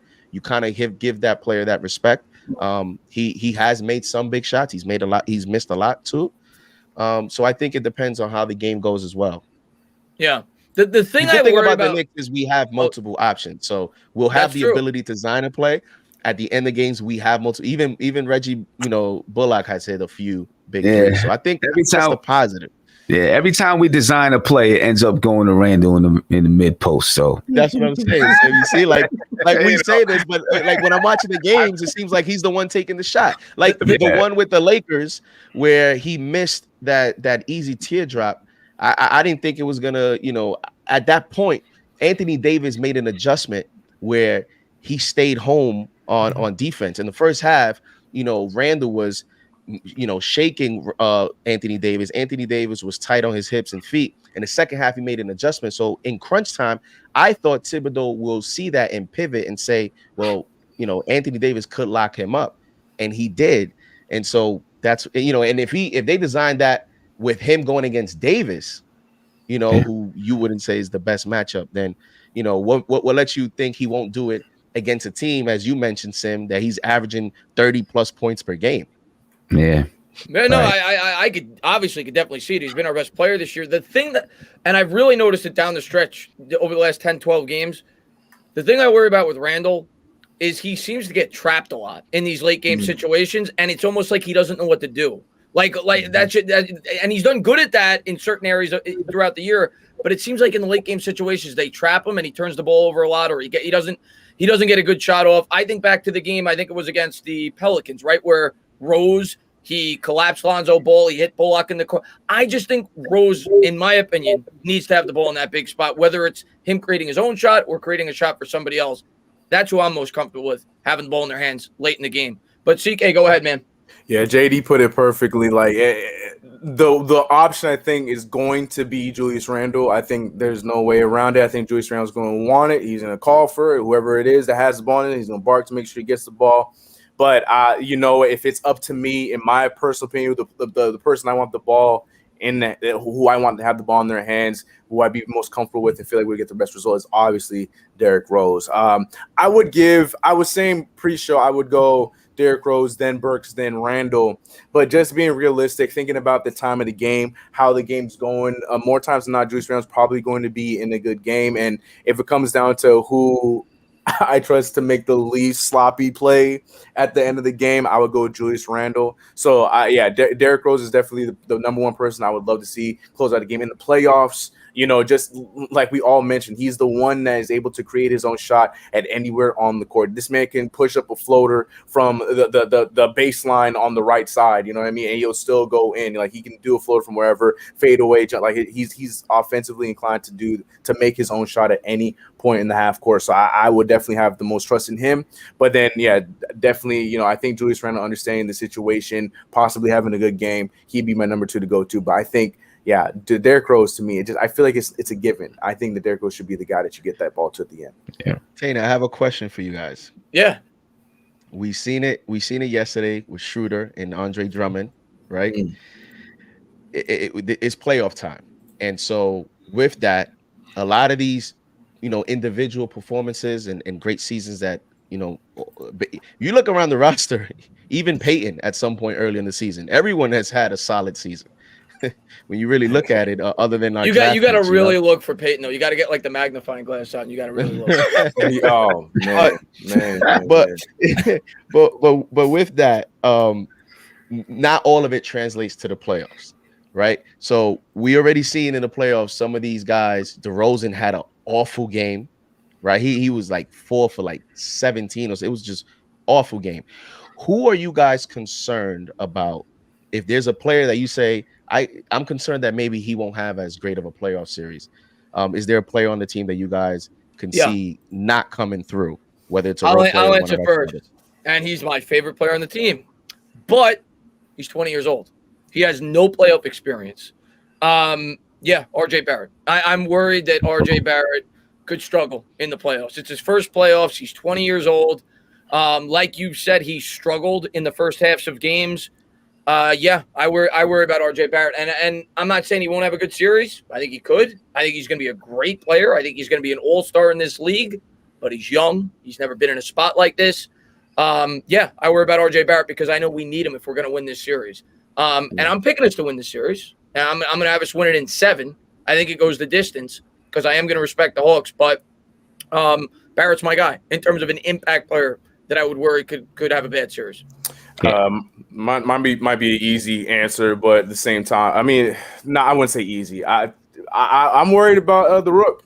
Emmanuel Quickley. I think Emmanuel Quickley might have himself a rough season. Rough season, Lord have mercy. Rough series. Wrong S word. I think that they might have some answers for him coming off that bench defensively. I think they might, being a rookie. I think all of a sudden the shot, might start to not fall. And I'm not saying I want this. I hope I'm wrong. I hope you understand, Chad. We're just answering the question. Wrong. But I just feel like, being, first year, being a rookie, defenses, they're going to be zoned in on the guys that are impacting us the most throughout the series. I think Emmanuel Quickley, it could be the series where he might not get as many minutes and might not hit a shot, and that also might be the light that gives Frank Ntilikina the minutes to play defense. But I think Emmanuel Quickley might be the person I think might have a slow start. Yeah. Okay. I agree with Entertain. I'm a little bit worried. I don't want to say I'm worried about RJ Barrett, but I do think there's the potential there because right now in his career, RJ Barrett's not the guy you're giving to create shots. And if defenses really get tight, I feel like they can take away RJ Barrett. Physical defenders, I feel like can take RJ Barrett out of the game. And I'm afraid that maybe for a couple of games, the bright lights, kind of like, okay, the focus is here, the bright lights, everything is on national TV. Teams have ramped it up defensively. That maybe, we lose them for a couple of games. I don't know. I'm hoping not, and I'm not predicting it's going to happen. But if there's one player that I think it could happen to, it is RJ. I think it could happen to RJ. So hopefully,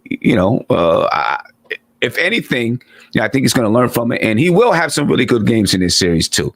I do believe he will have some really good games, but I think it's going to be up and down with him. I think it's going to be up and down with him. And I think that's normal. Okay. It's okay, right? Exactly. It's okay.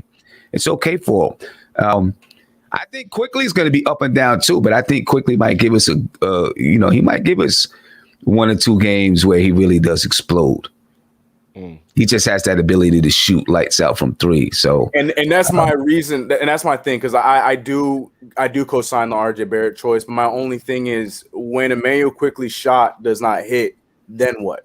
With RJ Barrett, at least when he's not making points, at least we're going to get defense out of him, and that's something that would be useful for us in this series. With Quickley, if he does go cold, then he gets taken out of the point, which is why I made that last point where if he does go cold for a few games, that's when Frank Ntilikina might get that opportunity and he gets his moment to shine. So that's the only reason why I edged Quickley a little bit more over RJ Barrett. But I think RJ Barrett is a very, very solid answer. Yeah, and usually when RJ Barrett has these kind of stinkers, you take that Lakers game where the Lakers game it was a lot of the perimeter shots and at the beginning of the game he couldn't finish around the basket. But you take that game out, whenever he has these slow starts, it's usually because he just has trouble at the basket. But then he still is able to maintain that corner 3-point shot. So he has proven that he can even be reliable as a 3-point shooter. So I think it's just and that's why the Capella factor is a huge concern for me. because in addition to Capella, being a threat on the offensive boards and on the rebound department, also what he could neutralize for us, where if he is, blocking shots, kind of like Noel, he's one of the best shot blockers. You're talking about Randall and RJ, two of the guys that are kind of undersized for their positions. Well, not RJ, but Randall is 6'8", 6'9", and you're talking about Capella being a near 7-footer. It could put more pressure on our perimeter game now for us to make perimeter shots if we are not going to be able to get easy baskets at the rim. Yeah, and the thing that I don't even know if it's a worry. It's one, and I'm curious to see if you guys. I'm assuming you guys notice the same thing I do. RJ doesn't seem to get calls. Like RJ all the time attacks the rim. He gets beat up, and the referees don't give him calls. So that's another thing I worry about in this series. Like you said, Capella's a big body down low. I think Barrett's going to get roughed up, and I worry that he's not going to get the calls. I don't think he's getting that respect yet from the referees to get those foul calls, because there's been so many games I'll be watching. I'm like, how is he not getting these calls? So I worry about that as well. That RJ Barrett's not going to get the calls down low. Yeah, and you know what? He's not an actor. Right, so he's not going to be LeBron and fall all over the floor and grab his ankle and his eye and his knee and all that kind of stuff. LeBron is blind. He's right, blind right. He kind of gets hit and takes the hit a little bit, and he's very strong. So he's too honest. He's too honest. Yeah, he's going to take classes from Vlade Divac. Learn how to block. Kind of like Melo when Melo was here. It's the same thing. It's the same thing. They get penalized for being strong. That's it. Yep. They say they don't know what, like, they don't even know the technique. They don't know how to flop. I remember Melo said that one time. He's just like, yo, I wish I knew. It's not in me. Yeah. So it might be like that for his whole career, man. And I think what was interesting is you even saw it in these. I forgot. I don't know if it was it the last game? It was one of the last games. He got a tech, and that was, to me, was surprising of RJ. To me, that I wasn't surprised. You wasn't surprised? Long time coming. Frustration. Right. I think it's been building with him. Yep. And he has shown, we haven't really seen RJ get into these little scuffles. We haven't seen other players disrespect him on the court like that or look to get into physical fights with him. He's very composed and disciplined. Mm-hmm. So it was a little surprise to me that he went that far and got the tech. But then, as CK mentioned, it's like it's a buildup, man. Like he's tired of it. And even more so to that, real quick, you could tell it was a buildup, and it was out of his character, because immediately after he got the tech, he was right there having a conversation with the referee, trying to understand why he was waiting for it. You knew he was like, wait for it. I know it's coming. Right. I lost it there for a second. He's trying to learn. He's like a sponge. You can always tell that he's trying to grow and learn and get better. It's what I love about RJ Barrett. But V-Man, thank you very much. She says, don't worry, chokeatlanta.exe will come into effect. I hope so, man. That's gonna remind me. What's up, Ewick, man? Thanks for popping in, man. That's gonna take me to I just want to get your guys' official prediction on the series, and then, like I said, I want to briefly touch on the after the season, because I think there's gonna be a lot of topics that we're gonna want to jump into in terms of players that we want to retain, that we may have to let go due to salary cap implications, potential players that you may want to trade for. I'm gonna start, like I said earlier. I think this is gonna be such a hard-fought series. Like I look at the Atlanta Hawks. I think they've won 21 out of their last 23 home games, or 19 out of their last 21 home games. So I know that's not going to be an easy place to play. But they've lost their last 5 road games, and we've won 16 out of our last 20, and 3 of those losses I think came on the road. So we're a really tough place to play as well. At home, I think we won 11 out of our last 12 home games. I think we're going to win in 7. I think it goes all the way. I think it goes the distance. I think the Hawks are starting to get healthier. They have a tough bench. They're going to play us tough. But I think as long as the Knicks come out, they set the tone, they win game 1, I think we're going to win. But I think it goes the distance. I like the Knicks in 7. JD, go ahead. I have the Knicks in 7 as well. I think this is going to be a long series. I think the Knicks get game 1. I think they're going to feed off the energy of the crowd, being that I think it's going to be the first time that there's going to be that many fans, in the arena. So I think that energy, they're going to feed off that. They've learned how to play in Madison Square Garden, although it hasn't been like an environment to where you would say, obviously it's normal. But I just think that, it's kind of, I'm at a point where now I just believe in the team. As we mentioned earlier, there's been so many segments along the season where we always had questions. You remember the times where we were right there at 500, and if we lost one game, we dropped like 4 spots because the standings were so tight. And then it was when they were up 4 or 5 games over 500, then it was, well, they're playing teams that are injured and all this. It's always been something with them to kind of discredit their season. But I'm at a point where it's kind of tainted like Joe Judge and the Giants. Like, this team is just prepared. Like, I just believe they're going to be prepared.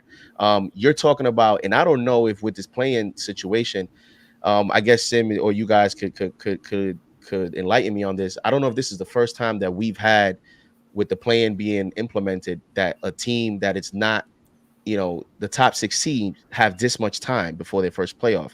If I recall, wasn't it before the season ends and then you have like a few days and then the season start? Yeah. So this is the first time that these teams, which I think is good, by the way, because it was obvious that the Knicks were running on fumes those last 2 or 3 games. They needed the 6 days. But also too, it's been a condensed season, less games. Like, it made sense why this year they had that week in between. But it's by far the longest break between playoff. And after that Lakers game, I was concerned about Rose.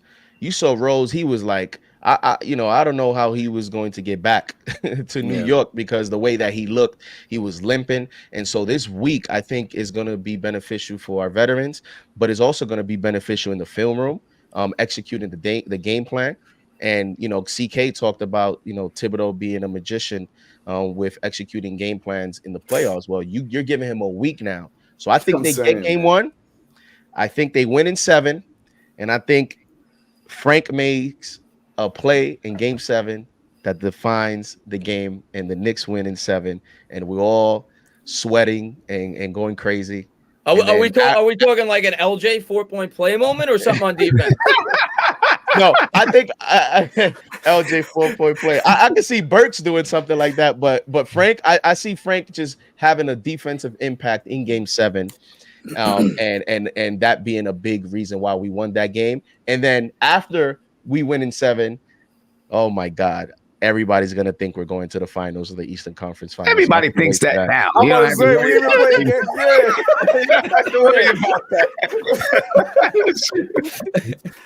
There's Knicks fans that thought that when we had Mario Hezonja, we were going. Oh my God! After we brought LeBron, that was it. Everyone thought we were a finals bet. Yeah. I just want to shout out Ewick, man. Thank you so much, man, for a couple 99-cent donations, and then I'm gonna get to Ant, and then we're gonna I want to get Sim's thoughts and then CK's thoughts on the overall series. Ant, man, thank you very much, man. Shout out JD Knicks at 6. JD's awesome, man. Newer channel. Go over there, check him out. Everybody's links are in the description, so check out all these gentlemen. They're all great. By the way, LeBron is trash. Played good last time. Yeah, he did. But Sim, let me get your thoughts. Great day to say after that shot. Right. Let me get your thoughts on the series. What's your prediction? I'm going Knicks in 6. I think we get one in Atlanta. I really think we do get one in Atlanta. I'm not lying when I say, go to Atlanta. Just go to Atlanta and see how many New Yorkers are in Atlanta. Yep. That is almost equivalent to a home game, and Knicks fans are going to be out in Atlanta. I have the Knicks getting one in Atlanta, so I think that the game to game, Sim. So if you have a Knicks in 6, give us. It's hard for me to say the game to game. Well, if he said one in Atlanta, he's got the Knicks winning 3 at home, and then the 6 game. So you already got 2 wins there. I think, I think we can get the first 2 games. And then maybe we drop the 3rd one, win the 4th one in Atlanta. Then, so then we're up, 3-1. Maybe we do drop one in New York and maybe we finishing out in Atlanta. I don't know. We'll see. But I think we can get it in 6. I like it. Because when I look at the way that we played the Los Angeles Lakers, and I know LeBron wasn't there, but that game was so, like you said, Rose came back. He wasn't sure Rose was going to make it through. It was so intense. I mean, that was an intense basketball game because the Knicks had a clear motive, with what they wanted to do. And then the Los Angeles Lakers, they had a clear motive. They didn't want to be in the play-in tournament. So that was a hard-fought, defensive, grinded-out battle. And I feel like the Knicks have been in way more of those battles than the Atlanta Hawks this year. And their mentality and their body is tuned into the playoffs. They've been playing that style of basketball all season long. So I think that it's gonna roll right over into the playoffs, at least in this series, and they're gonna bring that type of intensity. The first game, I do feel like we could get a little nervous in the first game because it's that first one, right? But I think the Knicks will pull it out and can take the Hawks out in 6. I just feel like we're going to be too physical and too tough for them, especially if the referees swallow the whistle. I hope they do. Who's your series MVP, Sim? Julius Randle. I don't think they have an answer for Julius Randle. If you go back and look at some of the tape, I mean, unless they try to double him a lot, I'll tell you who my X factor is, though. And I know a lot of people that follow my channel is going to say, oh, of course. I'm going to say Elfrid Payton. Oh, no, that's always going to say. Elfrid Payton could be an X factor in this. Wait, Sim, I got a question on this one. And I hope Elfrid Payton's great. It's tough for me to see him being the X factor when I don't see him playing in the crunch time minutes. I don't see him playing down the stretch of these games. Now, I know it's important to set the tone, especially game one. Mm-hmm. And I'm not even talking about playing in the crunch time minutes, but for the time that he's in the game, if putting some pressure on the rim, if they can find a way to get Clint Capella out the paint so he doesn't get blocked, playing some tough defense on Trae Young. And I think he can be an X factor. And I know everyone's going to kill me and say we don't even want him on the floor, this and that, and all that kind of stuff. You have a shield, Sim? You have a shield? I got a shield and I got everything. I got a force field around me. That's actually that it's like you mentioned. It's gonna come across as crazy, but like you said, even if he's not finishing the fourth quarter, if he's averaging 12-13 minutes, it'll be huge if he plays well. He is not a loss. Like, he's not a negative in those 12-13 points. The Knicks win the series. Guess what? Tom Thibodeau will be looking at the beat writers and saying, yeah, you guys saw those 12-13 minutes. You guys killed me over. Yeah. I got a player that contributed. So that could be his way of saying that was an X factor. That was an X factor dynamic with Payton.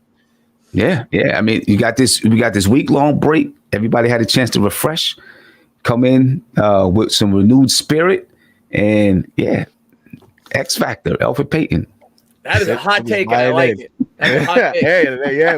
Hot take for sure. Yeah, no, I like it though because it means so many different things. Like you guys all just mentioned, just because he's not closing the game, he gonna play those 13 minutes. And let's say he has these hot starts and he actually does stuff in that time, and he plays more minutes, so Rose gets more rest. That is in fact him being the X factor. I don't think it's as crazy as people are thinking that means that he just can go out there and just go and get buckets all of a sudden. No, I think.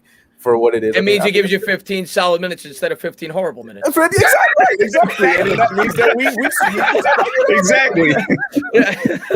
But CK, let me get your overall prediction on the series. So Sim, you made me happy. I thought I was gonna be the only one here. I was like, oh man, I thought everyone was gonna say 7 games. Nah, I'm with you. I'm trying to fight the 5 games, but I'm gonna go 6 games because I think people do not realize how much of a home court we're going to have in Atlanta. I still think that because of how good the Hawks have been, they still will be able to handle business in some of those games. But I think I just don't see – I think we can take it in 6 games. I think, like you said it perfectly. I think we win the first 2. We lose that one in the game 3. Then we win game 4. We might slip up in the Garden. And then we end up taking that last one at Atlanta. So I really think that we can take this one in 6 games. I feel very, very confident. And on my JD tip, I got a little bit of something for y'all too. I think every year in the playoffs, right, we always have that one guy that everyone just goes absolutely crazy about because of the story, and you just never heard this. This guy was supposed to do this, but he didn't do this. Last year, it was Lou Dort. Y'all remember Lou Dort? Lou Dort had a tremendous bubble in their short stint in the playoffs. So I'm doubling down. I'm ready to get attacked. And this one is for all the Frank High members. Frank Ntilikina, ladies and gentlemen. I feel like Frank Ntilikina will get the Lou Dort Award in this first round because I feel like something is going to happen that's going to amount to him. I'm not saying he's going to go out there and score crazy buckets, but he's going to have, along the lines of like JD say, he's going to have a key defensive play that comes down to us winning some of these games that's going to be highlight worthy. Remember, these are all nationally broadcasted game. So they're going to overhype any little play that happens. So I feel like Frank Ntilikina will take the Lou Dort Award with all 6 of his points in that same game, but you'll have a hustle play that will be monumental to us winning some sort of game. So I'm co-signing that, but I'm doubling down and giving the name to it. So give Frank. And all it takes for the Frank hive to come out is just one play. All it takes. And then the rest of them deal here. I'm telling you. He does one thing, and they are out. We got the Olympics coming up, so Team France is going to be on the way. So, the French Twitter is going to be going crazy too. I'm telling you, bro. Knicks fans are going to be eating croissants after Game 6. He's going to do something big. Yeah, listen, Frank can come in the game and have 5 turnovers, and everybody, all the Frank happy. But did you see that tip? He tipped it. That's real defense, man. Boy, he got Capella in the fence like that. Hold on. Knicks fans love Frank. They really. I mean, well, I love Frank too. I'm not gonna lie. I love Frank. He's very polarizing. Like there is a fan base that, like, part of the fan base, like, if he ties his shoes double knots, they'll be like, you see how he tied his shoes? Like, he can't do anything wrong. But then there's a portion that can't stand the guy. Oh yeah, it's give and take for him for sure. It's give and take for Frank, man. But I'm rooting for Frank. I like Frank. Yeah, he definitely has that positive mentality, and I hope he's the X factor in this series. But we all agree I was saying the other day, I really do think that Frank has a clutch gene, and it doesn't have to be with scoring, but just making plays in tough moments. I really feel like he does. I felt that ever since he was a rookie, and he knocked down a couple threes against Indiana to help us win the game in the fourth quarter, crunch time.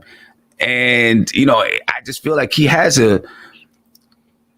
something that he throws it all out the window and just says, hey, I'm out here. Let's make some plays. And I feel like he has the ability to make good plays in crunch time moments. I just feel like the magnifying glass is just always on so heavy on Frank, and I just feel bad for him on that, Frank. Like he just like Sim just said, like, you're right. Like, there's the side that this dude can have 5 turnovers, 3 air balls in a row, and the Frank fans will love him because he had that crazy block against a key player on the other team.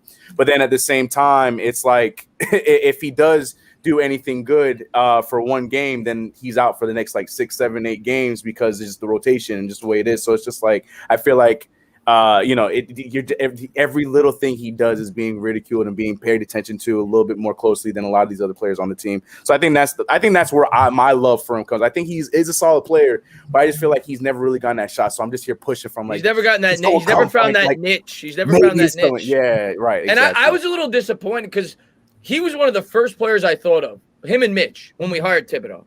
Because Thibodeau was all about defense. And I really thought that he was going to find a role here with the Knicks, but so far, it just hasn't happened. It's been a little bit disappointing this year. We should have mentioned him as one of the more disappointing players.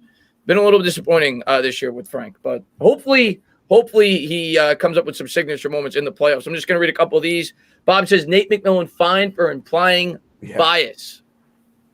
Bob, man, thank you very much. And Ant says, I hope the Knicks give Frank minutes, lock down Trey. I think we all do. I think he could be a valuable asset in this 7-game series. Hopefully that's a 6-game series, according to Sim.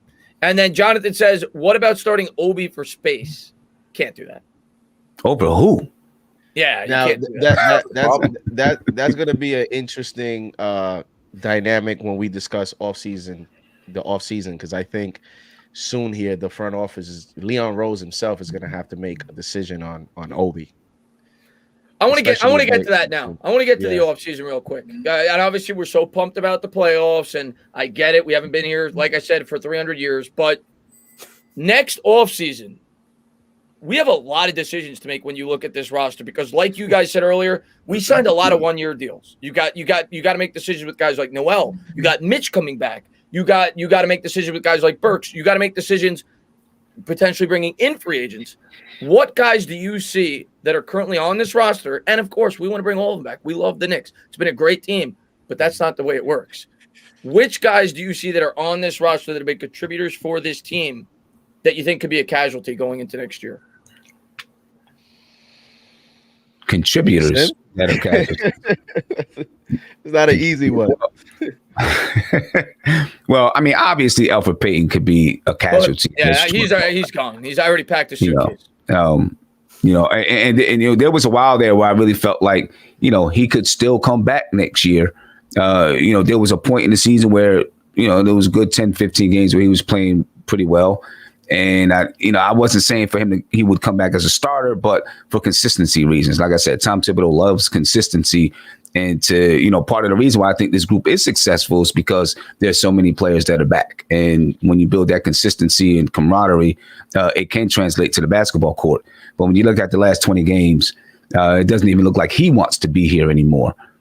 You know what I mean? So, he's probably going to be gone, and we're going to find a bona fide starting point guard. I think that there's a lot, to figure out between Nerlens Noel and Mitchell Robinson. I think there's something there you got to figure out. I do feel like we need some more girth in that position, right? To deal, if we plan on being a championship contender, we got to deal with the Joel Embiids and Clint Capellas and guys like that. So I think we need more size from that position badly. And then of course you look at Reggie Bullock and Alec Burks. I think when you look there, because I think we do need a starting caliber 3-man that can defend as well or as better as Reggie Bullock, that can do the same things that Reggie Bullock does, but can also break down the defense and get a bucket and rebound better. I wish Reggie Bullock rebounded a little bit better than he does, and rebound better. No knock on Reggie Bullock at all. I just think, we need an upgrade in that position. And if we get an upgrade in that position, is it Alec Burks or is it Reggie Bullock that's the casualty and gets cut and goes elsewhere? Right? Because one of those guys, either Alec Burks is going to remain on the bench or Reggie Bullock drops down to the bench or goes to the bench. So then what happens there? Because you still got Rose, so I think it's definitely coming back. Yeah. Emmanuel quickly. Right now, Alec Burks is in that spot. Then you have Obi Toppin, and you got Taj Gibson backing up Nerlens Noel. Right? If Reggie Bullock drops to the bench, what happens to Alec Burks? Where does he go? Right, because you would think that Emmanuel quickly and Derrick Rose are going to be mainstays in that lineup, at least for now. Obviously, you've always got to have depth, but Alec Burks, after having he's at a point in his career where he wants to go someplace where he can get a longer contract and be sure that he gets minutes. And Reggie Bullock, the same. Those guys might be in the prime of their career, so. That's what I think a lot of Knicks fans got to factor in is these guys, a guy like Nerlens Noel, for example, who I love, might be my favorite player on this year's team in terms of being unexpected and the impact that he had. He might get a lot of money. He might get an offer. And when you have players that surprise the way that they did, the Knicks may not be in a place to be able to give these guys the contracts that they may be able to warrant on the open market. So I think there's going to be some tough decisions. I think there will be casualties. I also think, though, that the Knicks are going to be super aggressive this offseason. And it worries me a little bit. Because I do think they're going to explore the trade market. I think they're going to go. I really do. There was rumors that they were interested this year. The right trade just didn't present itself. I think the Knicks are going to be very aggressive. They're going to try to put this team well within title contention. I think it's the right move, but I think it has to be smart aggression. And I trust them. I think the field office has done a great job this year. I trust them. But as a Knicks fan, being that I've been, a diehard fan now for about 25 years, they've made mistakes in that area before. So you always want to be a little bit on the cautious side. But I think they're going to be aggressive this offseason. I think they're going to look to make a trade to bring in somebody big. But, CK, let's go with you, man. What players do you think that are on this roster right now that may not be next year? Yeah, so we don't have to mention Overpaying, right? So I'm just leave that one alone. 6. I think 6 ain't gonna be on here next year. And you know what? Jokes aside, for his sanity too, I don't think he should be here for himself on top of the Knicks. That's the truth. I think what do you think his bill is for his therapist? Yo, let me tell you something. You guys better chill with the Elfrid Payton slander. He might come back in 5 years and start Kwame Brown everyone. I don't know if you guys have seen the way Kwame Brown now is coming at. Kwame Brown now is coming at everyone.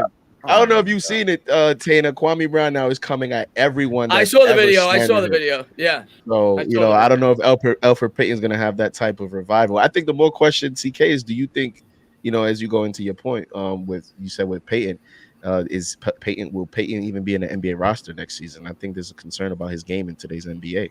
I'm not concerned about it. I think he'll be fine. I think he'll go to a team. Here's the problem. He's trying to play a starting role where he's not a starting point guard. I think he fits on any of these playoff teams as a backup that just goes out there and hopefully plays more consistent defense and goes back to being a playmaker. I think he gets another shot with another team, a team that has more depth, that has a starting point guard. I think he'll be fine. I don't think it's a Moutier situation all over again. I think he does get another shot somewhere else. Yeah, I agree. Yeah. But as far as who will and will not be, I'll tell you who I am looking at, and I think you brought up a great point. And I think somebody that I really want us to try our hardest to bring back is Nerlens Noel. But in that same breath, he is going to be there's going to be a lot of money that's going to be thrown at him from a lot of other teams, and I think that he's unless he really, really, really believes and buys into what we can give to him, because let's be real, we know that this free agency is going to be a big free agency. This is a free agency and draft that can either keep us in the right trajectory, keep us good, or we could possibly do some stuff to make us great. Personally, I feel like we should take another year and try and just to steadily improve the team rather than make any kind of big, crazy jumps, trading our entire team away to get guys. That being said, if it happens, I'm also not going to be too upset because I feel like we have more assets to do it. But I would prefer for us to stay on track with what we're doing, sign some more vets, get a good draft pick, blah, blah, blah, blah. I just think that, Nerlens Noel to me is probably one of the biggest keys to bring back on this team. But hopefully for the right price, because his price tag is going to be big in this summer. This dude averaged 2.2 blocks and 1.1 steals at the center position. I agree with what you said, though. We do need somebody with a little bit more oomph at the big man position, because that's where it's hurt us with the main teams like the Embiids of the world, the Jokic's of the world, the Clint Capellas of the world. Like, that's where I feel like he falters. But, if Mitchell Robinson is someone that does stick around, maybe that's not something we would necessarily need to worry too much about. Maybe, him being that backup to a Mitchell Robinson might be good if, like I said, if Mitchell Robinson is still here with this team. I don't know what ends up happening in the offseason with that. But he's definitely one of the people I'm looking at bringing back. Burks is somebody I would love to bring back, and Reggie Bullock. Those are the three main guys I'm looking at. I would love to see Derrick Rose come back. God, see, that's the problem. So it's about, you know what I mean? You want everyone to come back. So if I had to trim some fat of those four names, I think the priorities would be D Rose, Noel, and then you got to go from there. If Noel takes the money, then if you're able to get Reggie on a discount, you get Reggie at a discount. And I don't know. It really comes down to the financials of it. I'll tell you what I am looking for in the offseason, because I don't have the answer on who we're bringing back. What I'm looking for in the offseason is draft. We know Tom Thibodeau is not a coach that wants or does too much with rookies. We have a lot of picks. We trade up and to at least the 8-9 pick with the draft picks we got, get one solidified good rookie in this draft and walk out with the one rookie. If you think that they're going to make any kind of draft day trades, that's a conversation for after the playoffs, because I'm not on that right now. I just think, obviously, with the 4 picks we got, trying to move up, get one good pick, and move on with that. And in the offseason, like Sim said, I'm looking at the wing and the point guard, but you already know the vibes over here. If you know anything about me, I'm hashtag NY all day. Lonzo Ball bringing to New York. Lonzo. We don't have an hour to talk about why. We could talk about that conversation another day.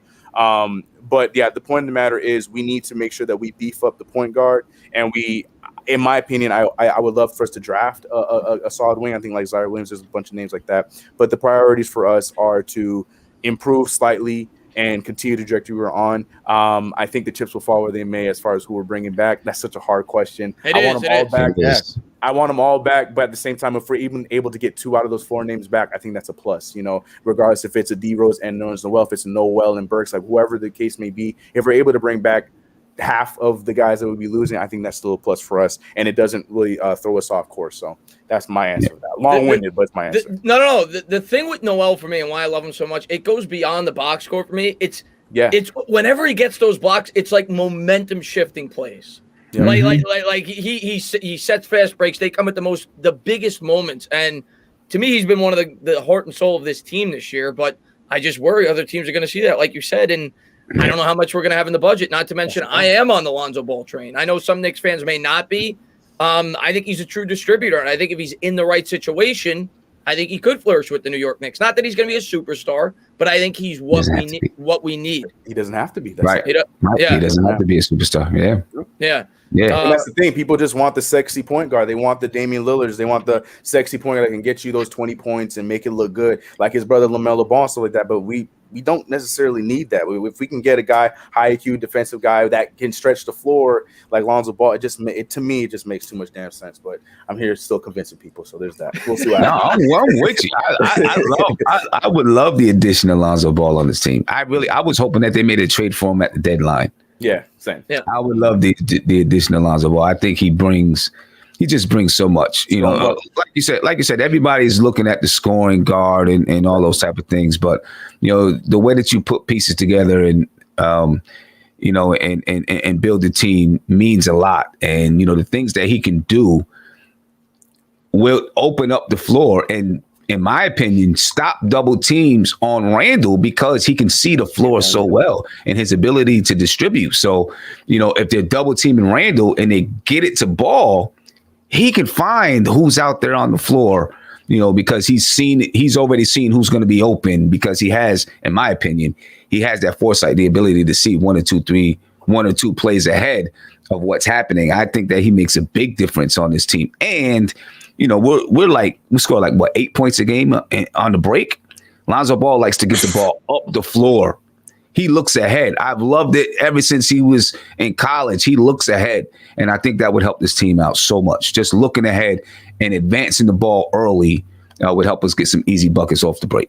And in my opinion, it would help with the maturation of Barrett as well. I think it would get Barrett even everybody, man. Barrett, Toppin, everybody. Like it helps out everybody's game. So it's just like it's a no brainer to me. I'm just gonna read this from CT, and then we're gonna shift it over to JD. CT, man, thank you very much. He says, I'm with Sim and CK2K, Trey Young, Vince Young, or Steve Young. It don't matter. Knicks in six.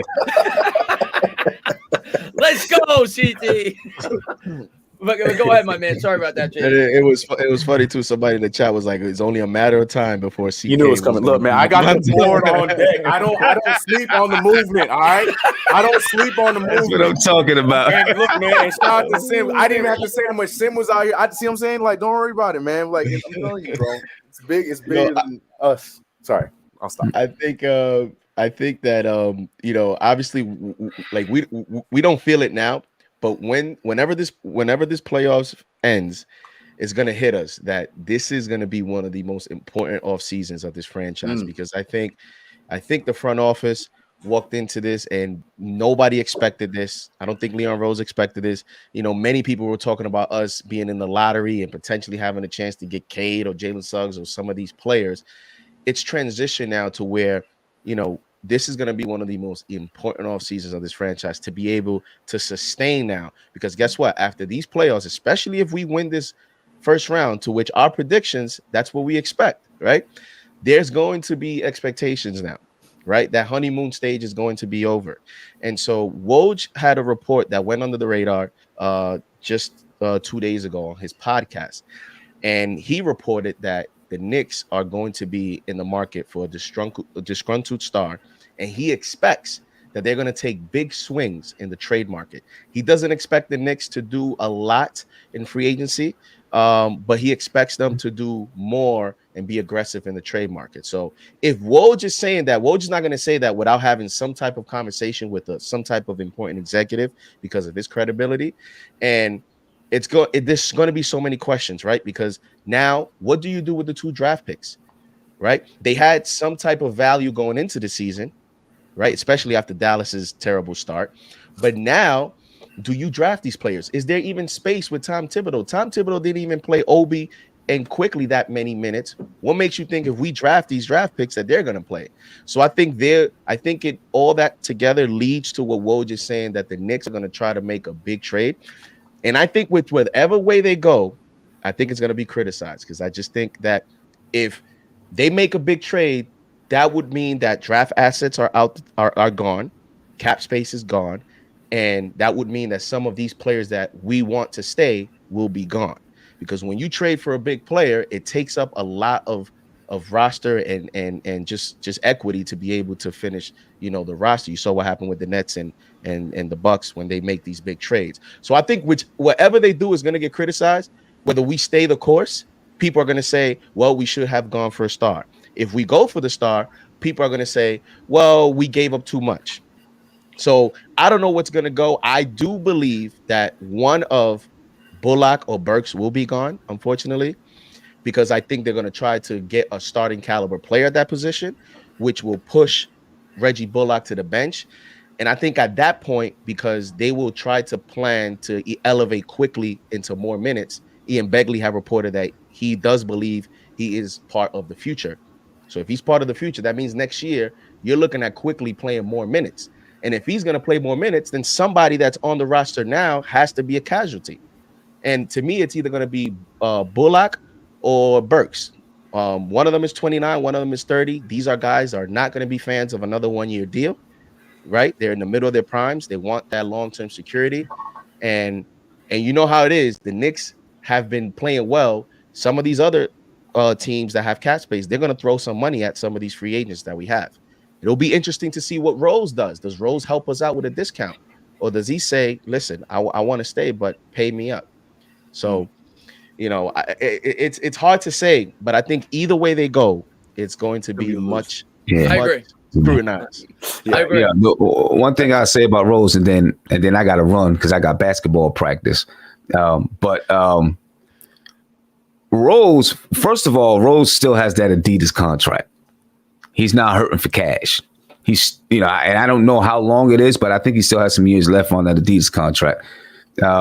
And if Rose isn't going to Minnesota, Detroit, or Cleveland, or Chicago, you know, those are the only other places that I see Rose going besides New York. You know, he doesn't like to be away from home.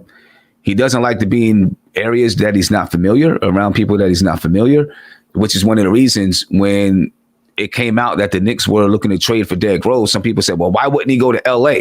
They need a point guard. They need a backup point guard. Talking about the Clippers.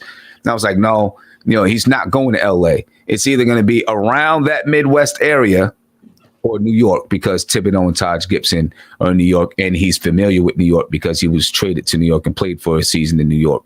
So I don't see him. I just don't see Rose going anywhere. I think he would take a discounted contract to stay, because for him, in my opinion, it's about peace of mind over money. See, that's a good nugget. Yeah. I hope you're right, man. I think we need Derrick Rose back.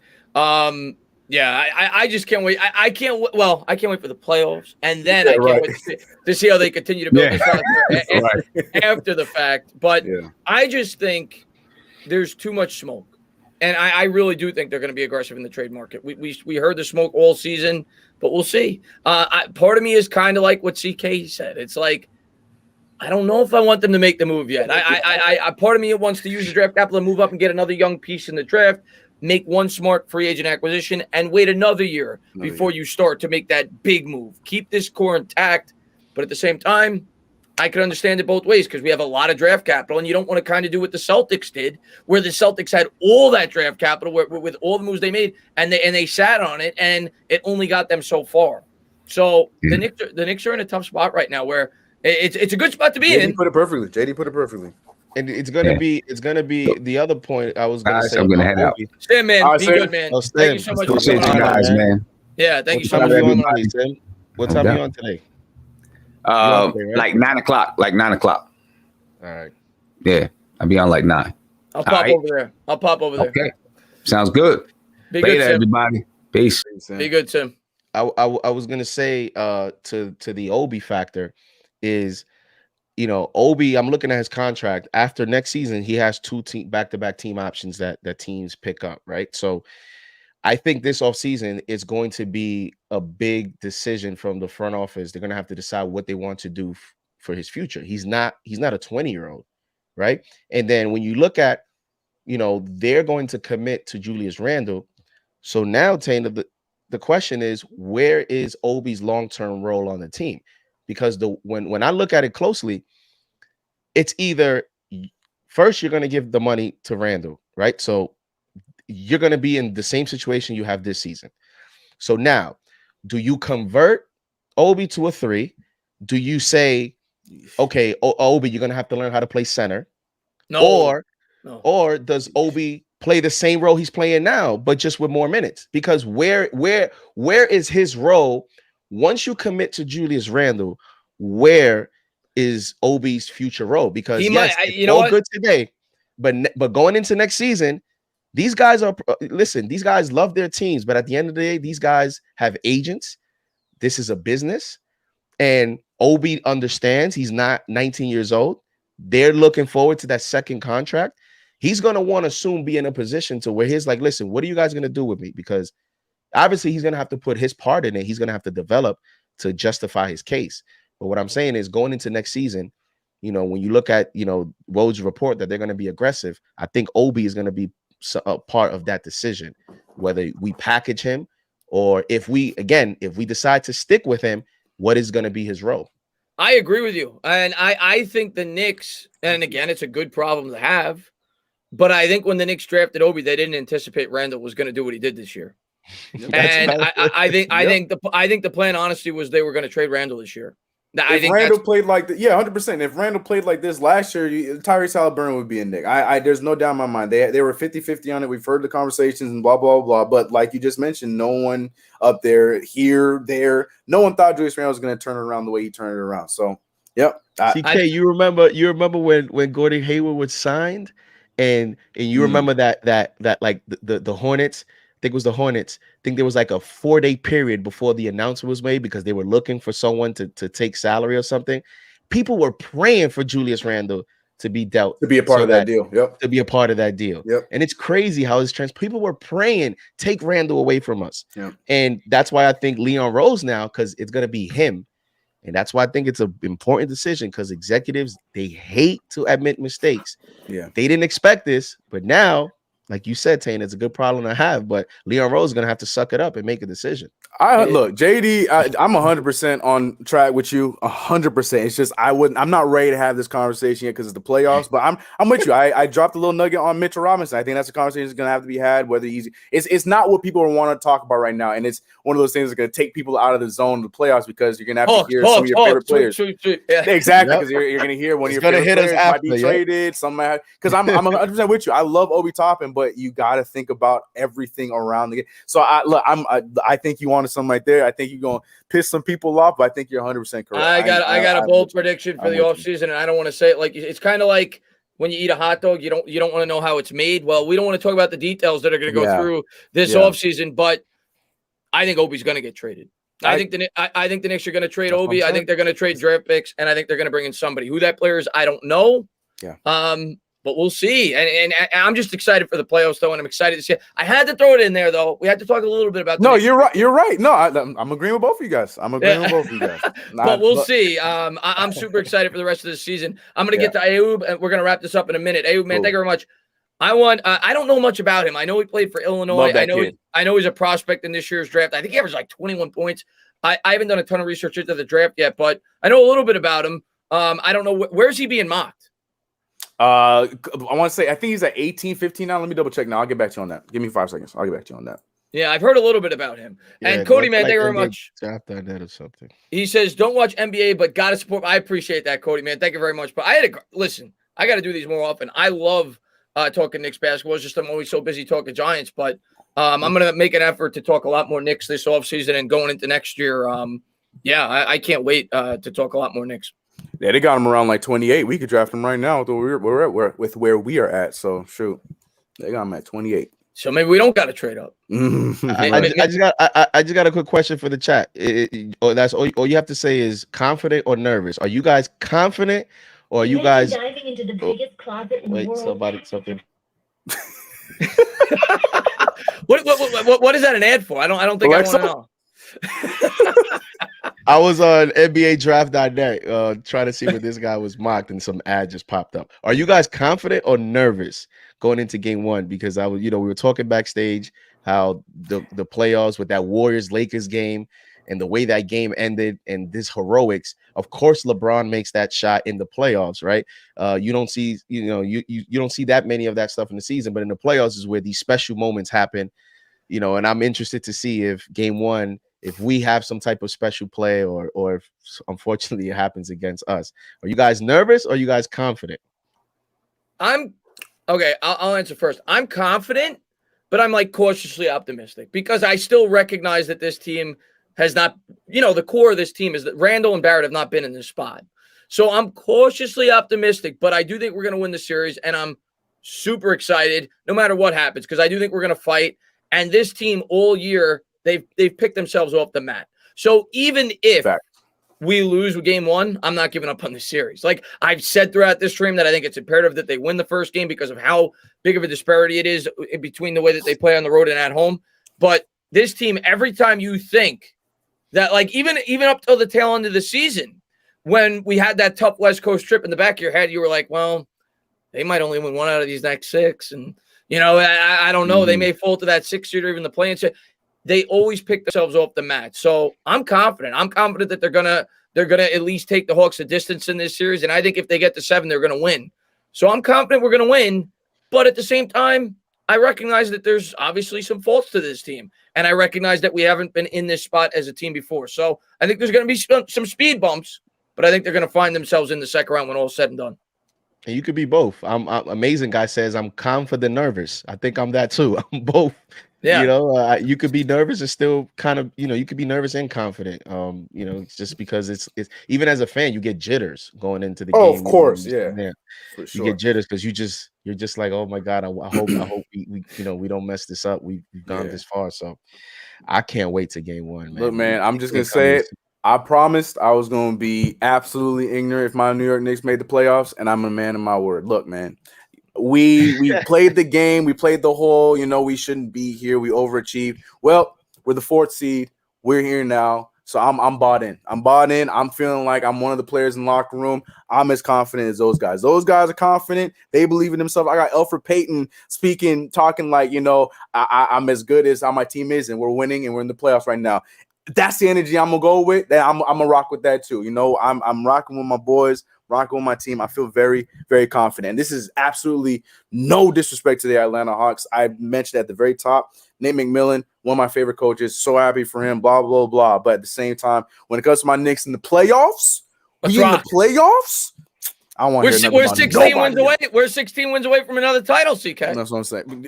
Oh, I ain't gonna go that far, but yeah, we sure are. You damn right. Tana, I hope you're ready. I hope you're ready for the energy of your stream, because Bad Dog stream yesterday was wild. So I hope you're ready I'm for gonna that go energy crazy. that's coming. I'm gonna go crazy. I'm gonna lose my voice. You're gonna stream it, right? I expect you're gonna stream it. Oh yeah. So it's gonna get wild, and it's gonna be what, your first? Is it your first playoff stream? Yeah, I've been on YouTube now for 3 years. Knicks haven't made the playoffs. Mets haven't made the playoffs. Giants haven't made the playoffs. Was it YouTube? But no, I'm playing. But yeah, I'm sure you're looking forward to it. I am so pumped up. Just as a fan, getting to watch the Knicks in a big spot, and I really think we're getting to the second round. And then at that point, I don't think we match up great with Philadelphia. But you know what? You see what happens after that. But it's one game at a time. And I think we're going to beat the Hawks. I can't wait to call the game. I can't wait to get to experience it with all my diehard Knicks subscribers. And I'm just going to read the Queen's Court, and then we're going to wrap this up. Queen's Court, thank you so much. Confident Jules defense, a bench that could get their own shot and hit the 3. New York fans in Atlanta, Tibbs prepare. Knicks in 6. Tell them, Queens. Thank you so much. And yeah, she's got a podcast that she has over on Sim's channel. I just want to say thank you so much for coming over and checking out the show. And the one thing I always say, and when I first started on YouTube, the Knicks community as a whole is incredible. When I first started, everybody was so welcoming. I had almost, I just started. Sim had me on his pod. I worked with CK, Queen's Court. I tried to bring that over to the Giants community, because that's obviously what I do mainly on YouTube now. And you guys are the best, man. The Knicks community is incredible. And I just want to say thank you so much, obviously, to Sim, who left, but I know that he's appreciative of it. And thank you to CK for coming on, man. I haven't worked with you in a bit. Hopefully I get to work with you a lot more in the future. Bro, our respective followers have been trying to get us back together for the longest time. I tell you, it's just we're busy, but I love that's my guy, Entertained. I'm so happy to see how much he's growing. That's my dude, man. We're going to get it together when we can, for sure. Definitely, man. Definitely. And JD, man, I've talked with you, man. I'm planning on doing a lot more stuff with you, talking Knicks in the future. And yeah, hopefully we get CK on. And obviously, anytime you guys want me to come on your channel, let me know, and I'll definitely pop on. And I just can't say thank you to everybody. And Adam says, what an amazing collaboration. So much talent. Shout out to you guys. Amazing, fun show. JD is someone to watch. JD's awesome. His channel is great. I encourage everybody to go and check it out. He's been on YouTube for like How long you've had your channel now? Like 2 months? Probably like 40 days. Okay, so a month and a half. Damn. He's already over 1,000 subscribers. That's what's up. Yeah. Yeah, and I see you. Yeah, I just subbed. I hit that sub button, bro. I'm over Thank there you. with you, man. Appreciate it. Appreciate course, it, man. man. Appreciate it. Yeah, his channel's awesome, and he just did a great film breakdown of Neil Keane actually. So Knicks fans should love that. And I've been a fan. You know, I told CK behind the scenes that I'm new to the YouTube space in terms of obviously starting my channel, but before that I was a big fan. And I've been following you guys and all you guys your content. CK's everywhere on Twitch, YouTube, Knicks Fan TV. I mean, this guy's everywhere. So the guy's battling Max Kellerman. Yeah. I mean, you guys are stars, man. So I mean, I'm honored to even be here today and talk Knicks with you guys. So no, man, it was my pleasure to have you on, man. I think you're a great guy, and I'm looking forward to seeing your channel grow. Yeah. Dylan says, CK, why haven't you got? I'll be on there eventually. That's not my channel. I was gonna say that. It's not my channel. I would love to. I got a great relationship with CK. I'll get on there. Yeah. If I get the opportunity, if CP says I got my list, it's just not my channel. It's not my. That's not. Yeah, no. I've got a great relationship with CP. Also, I talk to him all the time, so I'll get on. It takes time too, man. CP's been crazy. He's everywhere, man. That guy's on ESPN. He don't got time for me. No, but we're gonna wrap it up. I just want to say I encourage all my subscribers to go into the description, subscribe to all these guys. You guys did a great job. Thank you for taking 2 hours out of your day to come on and talk Knicks sports, Knicks with me. And maybe we'll do this if we get into the second round. Maybe we'll do another one of these. Recap the Philly series, and then recap the Atlanta series. Talk about the Philly series. But I just want to say thank you again so much for coming on. I always let my guests wrap it up. We'll start with CK, and then we'll go to JD. Oh man, I hate this part. I'm CK2K. Find me everywhere. CK2K Twitter. Right here on YouTube. Subscribe if you haven't already. But like I said, make sure you give some love to these guys right here. Entertainer has been doing great stuff. And JD, I cannot wait to get to know you a lot more. I've been creeping on your channel here a little bit, so I'm excited to hear it with some more sound. But yeah, man, like I said, check out these two dudes. I'm CK2K. You can find me anywhere at CK2K. JD, go ahead, man. Yeah, JD Sports Talk. And just trying to put out content. My channel is going to be mostly Knicks and Giants. Obviously, if you look at my channel, you're gonna see a lot of Knicks stuff just because the Knicks is crazy. I have 2 Giant videos. I'm gonna get. Yeah, it's Knicks time. I'm gonna get some Giant stuff here soon. I have some thumbnails sitting for a week. It's just it's hard it's the dead time for football right now. It's the dead time. Yeah, it's hard with the excitement for the Knicks. So if you guys are Giants fans as well, we welcome. And let's see what happens game 1. I'm excited for the series.